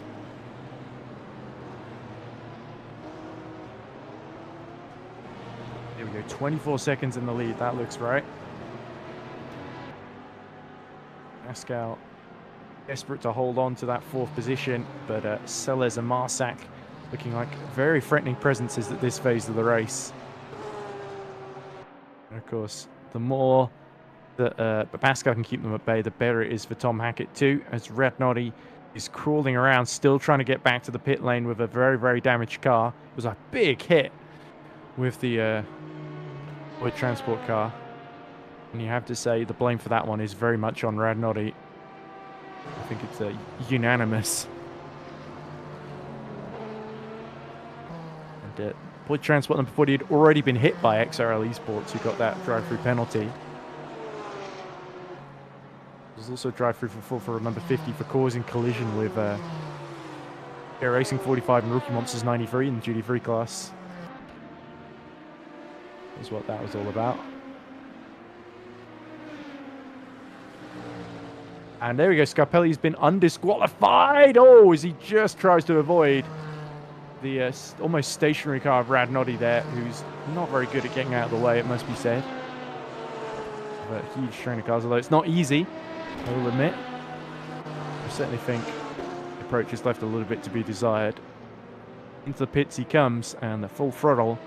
Got to go back off the throttle and onto the pit lane speed limiter there. That car could be in for a very, very long service, and potentially a bit of a penalty coming its way too if the stewards don't look kindly upon Ballas. It's Will Snowden, only 3 seconds behind Pribek now. So Snowden and the other remaining Boyd Transport has had a much better part of this stint. With Pribek being, I think, very, very held up in the pits and in traffic. You can just see him in the front of your picture there. EERC, meanwhile, had to let Scarpelli through, who, of course, went a lap down earlier. There is a Pascal being troubled by Musidis. I believe he's a lap ahead of Scarpelli at this point. Also got another battle in hyper. Gutierrez fighting away, because Joaquin Gutierrez has gotten on board the same car as Jan Guerrero, the Speedo Racing team, number 45. Precker that's gotten on board the number 50 then. So can Norbert Precker unleash that pace that he used in qualifying to save the race there? 75 seconds behind the lead. Well, actually 75 seconds behind the next car and a lap down on the leader. So you really need some of that pole position magic, as Guerrero makes a huge mistake there. Gutierrez, sorry, makes a huge mistake there. And that allows Precker to solidly hold on to 5th there, so it was a bit of a desperate dive from Gutierrez. Sellers, meanwhile, pressurizing Homer Pascal. EERC waiting in the wings to take advantage if either of them slip up. Here they come, towards bus stop they go. Will there be enough space? Bradley Sellers thinks better of a late dive on the brakes. Harris, meanwhile, is fighting away with Maltsev. I think Maltsev yet to pit, essentially, or he's done a different strategy to Oliver Taras. They're trying to thread their way through the GT3 traffic. Yeah, Taras has really actually lost out in the pit stops here. Being down to 7th in class. Still some clever strategy could get Optimal back into the mix. Zux has just been passed by Scarpelli from the overall order, as here comes Oliver Taras then. Right on the tail of Maltsev. I think he's on the Maltsev in the 241. Cyberlink's car. What happens here? Can Taras get the move completed into Lecombe? No, it's not enough straight line speed at the very tail end of the Kemmel Straight to make up the difference there, but Maltsev does not get a great exit here. Let's keep on with this battle for a while longer. And so Sellers versus Abascal is the only other close one. Marsek in tow as well. Back here they come. All three lying astern. Bradley Sellers starting to get frustrated here. Abascal the rascal holding him up.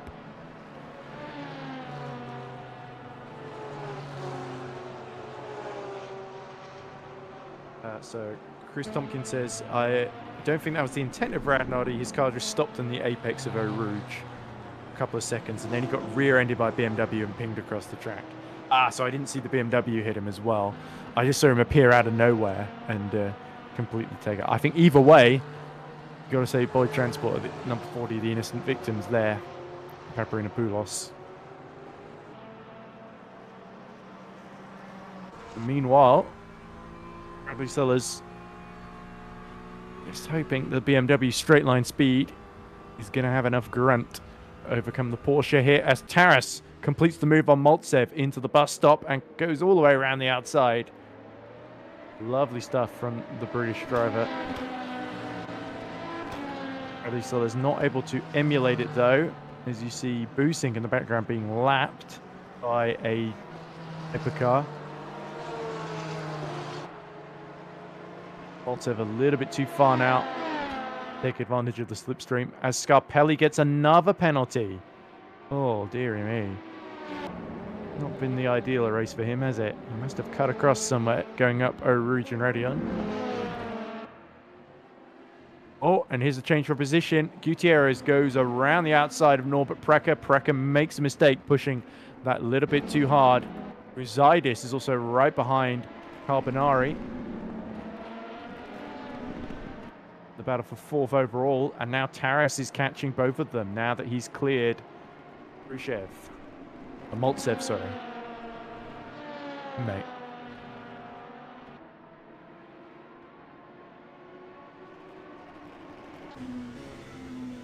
On board with Stavros Mizidis. The problem with having to do that extra sort of pit stop is he's now a full pit stop behind Saracino, who's 17 seconds behind the lead. We'll keep an eye on any potential efforts. It looks like they are matching each other, Savakis and Saracino, pretty much every lap. Whistler's fancying another run out of Pujon, chasing down a Pascal. 22 hours, so we've hit the 2-hour mark, and here comes Mizidis up the inside into bus stop, clearing Carbonari easily, although he goes a little deep on the brakes. Can Jan Carbonari fight back here? Doesn't look like it, so now he's got to worry about Taras closing in on him. We see more stewards decisions from Thomas Raschke.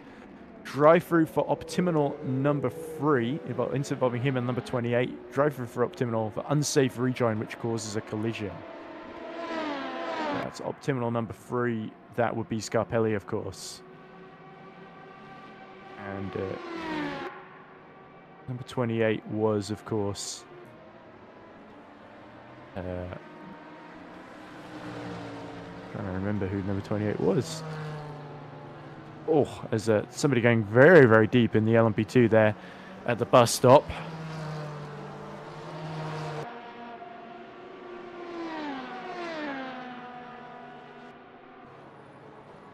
Trying to figure out who that was, but they seem to have collected themselves up now. It wasn't Norbert Precker, it's definitely on the LMP2s.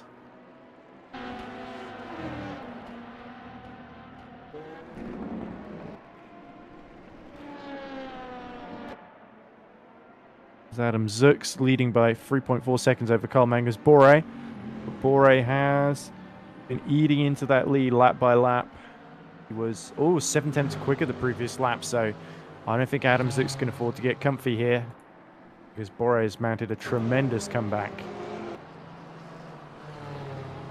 Oh, there we go. Actually, a Pascal's been passed by Bradley Sellers while we were looking away. Great stuff from Sellers. Get the slipstream down the Kemmel Straight. Now Mersak wants to punish a Pascal as well. But a Pascal desperate now to not lose further ground, and he pushes a little bit. That looks like is that Thomas Mold there just getting through in his LMP2 car. Oh, Perez! Oh, dearie me. Trying to make a move on, that looks like Maltsev.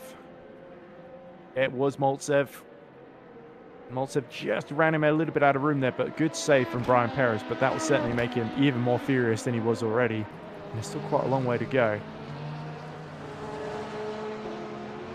Incident involving number 37 and number 28, no further action.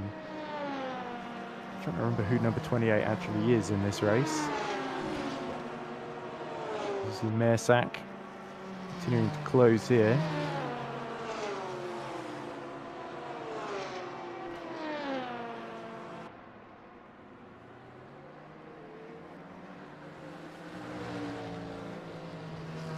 I don't see the number 28 anyway, so it must be a mislabeled number then.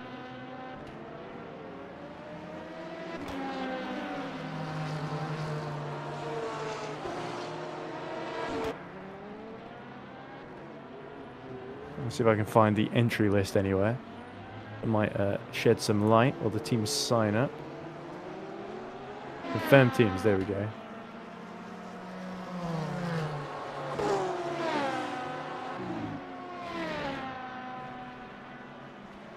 Continues to chase down Abascal, but no big drama here. But Sellers now is very much close to the back of Hackett, so let's watch that battle as well.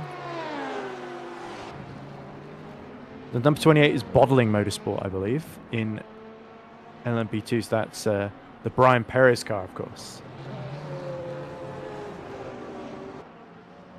Oh, big spin, and that's Hackett in the wall.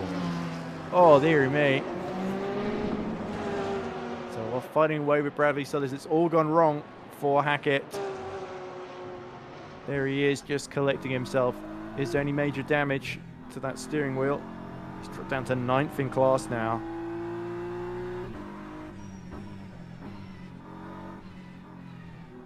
There we go. Chris just give me the same information in chat that it took me a while to look up. So, oh, Hackett was actually hit in the back by, I think that was the Daniel Scott car, the Rookie Monsters one in LMP2. So, Rookie Monsters number 73 could be in trouble here.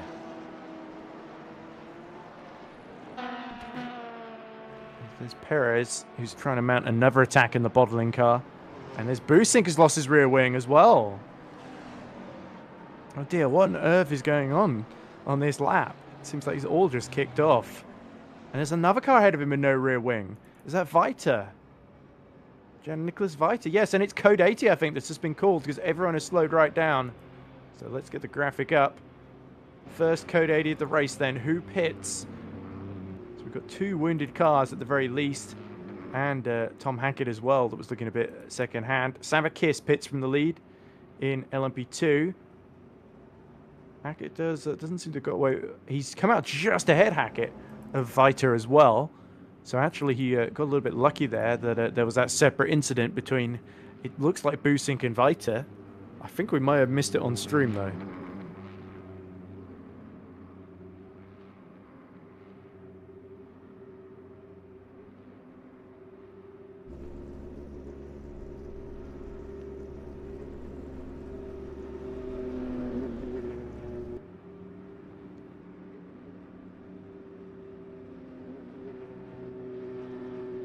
So it was Boosink spinning off in the background immediately after the incident between Scott and Hackett.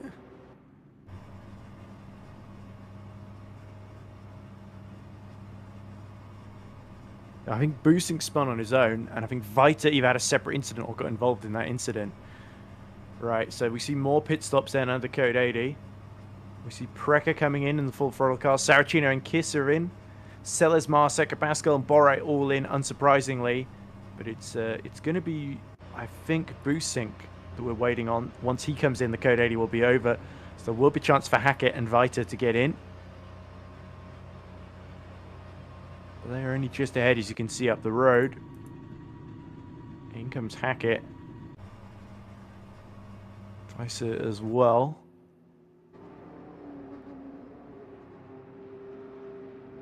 Interesting times for the battle between Kiss and Saracino. Puts them on the same strategy. Interesting that none of the hypercars are close enough to take advantage of this as well. Whereas the leader, there he is. So he might have gone just past the pit, exit when the code 80 was called. But I'm surprised none of the others went in. Perhaps they pit fairly recently. Start to rain over here in the UK actually, but no sign of rain in Spa, of course.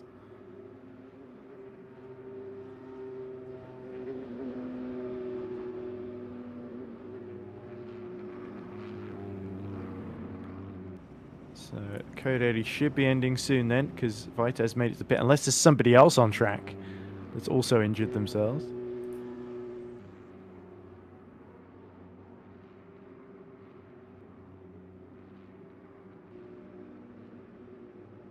What does this do to the order then?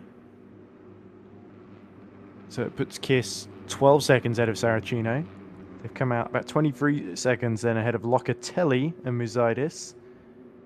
So Muzidis, despite his penalty, is already up to 4th. Carbonari's 5th. Taras is 6th, still stuck behind him. Then it's Perez in 7th. And now the GD3 order. This is where it will get very, very interesting. Hakimi gets on board the Iris number 77. So that's car being handed over. Charlotte Menick is getting on board the 48.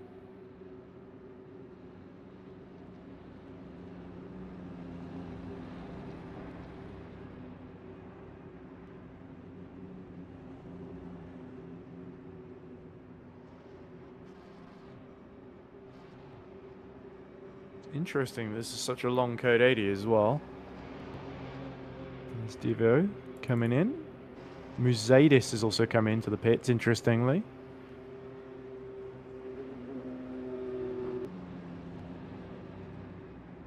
Yeah, so Menick is driving the Finnevond car. And it's come out right behind Marsek because of the driver change as well. Horvath, sorry. So I think Horvath is may have just had a slightly quicker pit stop. Maybe they didn't change tyres or something. And that's how they've been able to jump number 48 Finnevond and Charlotte Menick. But that's the two Finnevond cars getting their lead car up the front then. There's Suto for Neurotic Sim Racing, the Croatian driver, of course. Slovak driver, sorry. I got it wrong there. He did correct me because I called him Hungarian earlier when he was fighting with Joseph Toff, who is Hungarian. But Joseph Frederick Suto, of course. From Slovakia, the home of the Slovak Jawbreaker.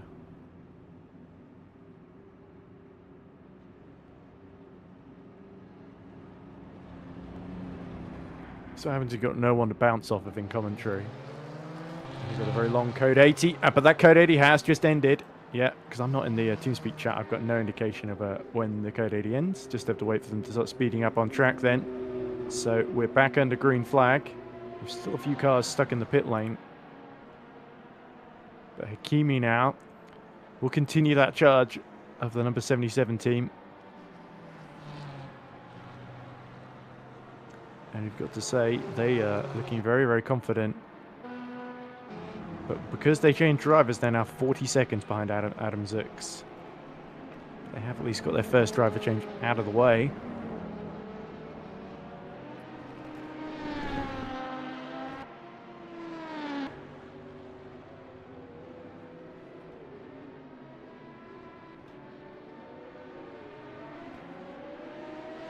So then, 21 hours, 48 minutes remaining. It is about 20 minutes to 5. And unfortunately, I think that's probably the point where I'm going to leave everyone. And there won't be anyone to replace me because nobody wants to commentate on EERC. And those that would commentate are too busy either running the event or competing in it. And I know everyone wants me to stay for the full 24 hours. And usually what happens in an endurance race anyway is people commentate about random nonsense and miss all the action. As Barrios. There's a very, very close lapping attempt on the Optiminal and the GD3 there. But somehow everyone gets through unscathed. Vita now, or Daniel Ersling I should say, is right behind Tom van der Pasch, who's taken on board the number 60 that was driven by Tom Hackett, the CRS X-Car eSports car. And here we go. Ersling is having a look around the outside, but there's a LMP2 about to lap the pair of them. Let's keep our eyes on this battle as, oh dear, looks like Van der Pasch has jumped the chicane and now will have to give up that position. Looks like Toff is coming through as well. Thomas Jaeger, sorry, for the Hungarian hobby racers. So it's all fallen apart a bit there for CRS X-Car eSports. The Code 80 saved them, but unfortunately, Tom van der Pasch making a mistake under pressure. He's only just gotten into that car. Perhaps there might be a bit of damage as well, but doesn't look like it's handling too great. But van der Pasch should be able to continue. So we've still got an OSR car in the pit lane, I believe. It's Maltsev. So Maltsev must have hit trouble as well because he's missing his rear wing.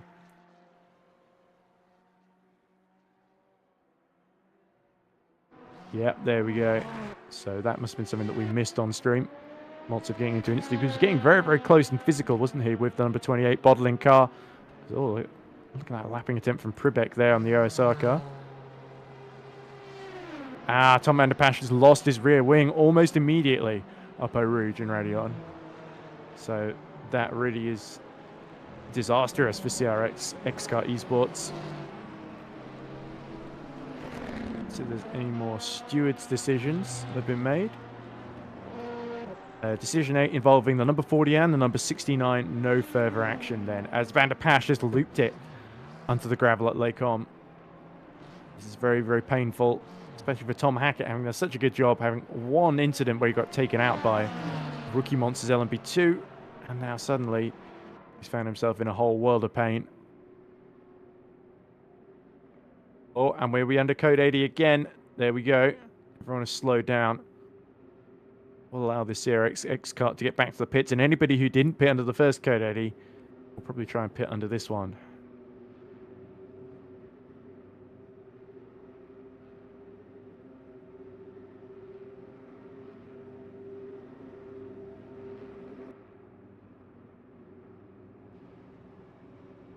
Everyone very, very spread out now. Ellie is being serviced from third position, so this could work out well for OSR number 19. There he is. Just trying to see if there's any other car. I think it's literally just the number 60.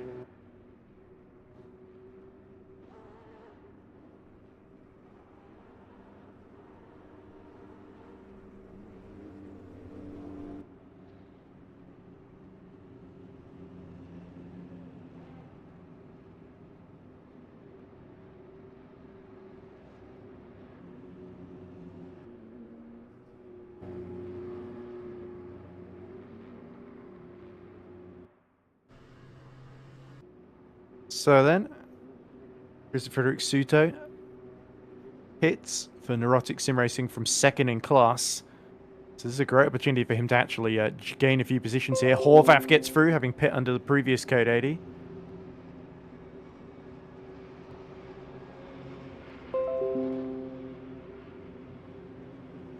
We are now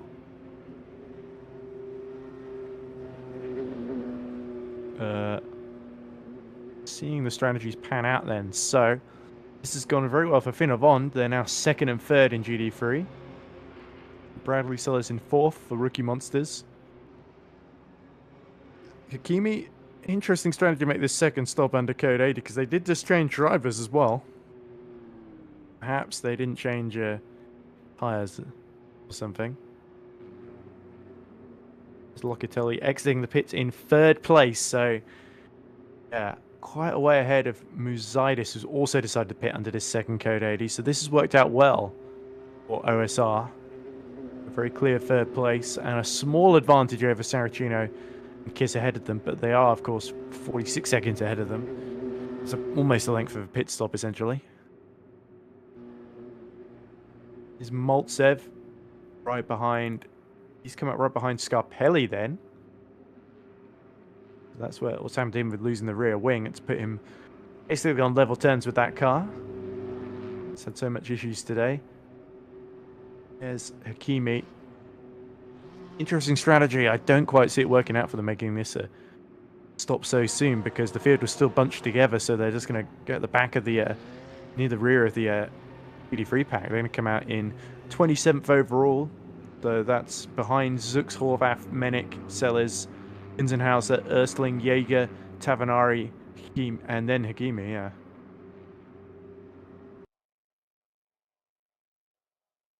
Oh dear. Are we seeing a bunch of cars being disconnected there? That felt ominous. Oh, it's Gunzenhauser gone, Scarpelli gone, Perez gone, Musaidis gone, Locatelli gone, Saracino gone. And all four of the top four in Hypercar have disconnected as well.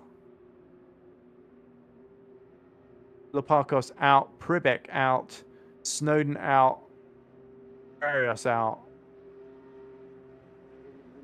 and I think Gutierrez as well. So I think only Norbert Precker is still going in Hypercar. Yep, red flag. So we're hearing red flag being called for the second time in this race.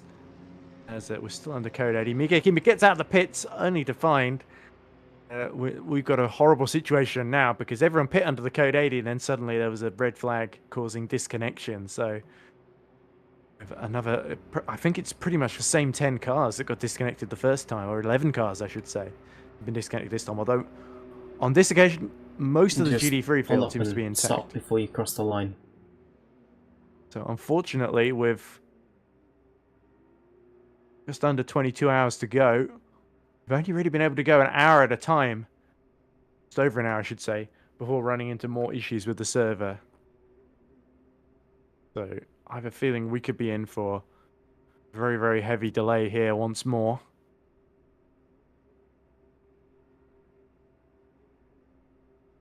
So the leaders should be Philippakos, Sabakis, and Adam Zux in all three classes then. But if we're going to try to do a 24-hour race and we get half the field disconnected every hour or so, then this is going to be either very painful or nigh on impossible.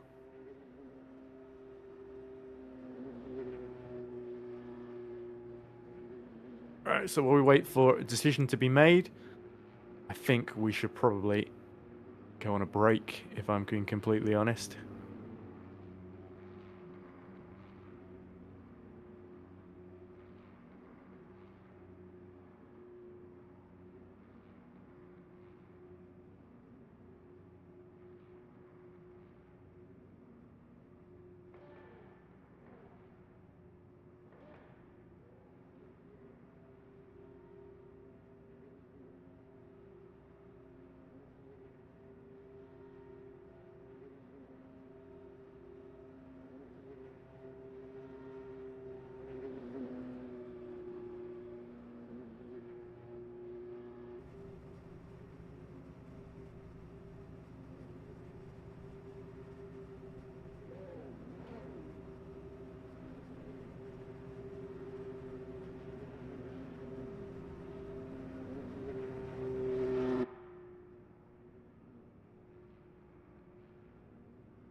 Yeah, if you're still running on the server, just pull up to a stop where you are, please.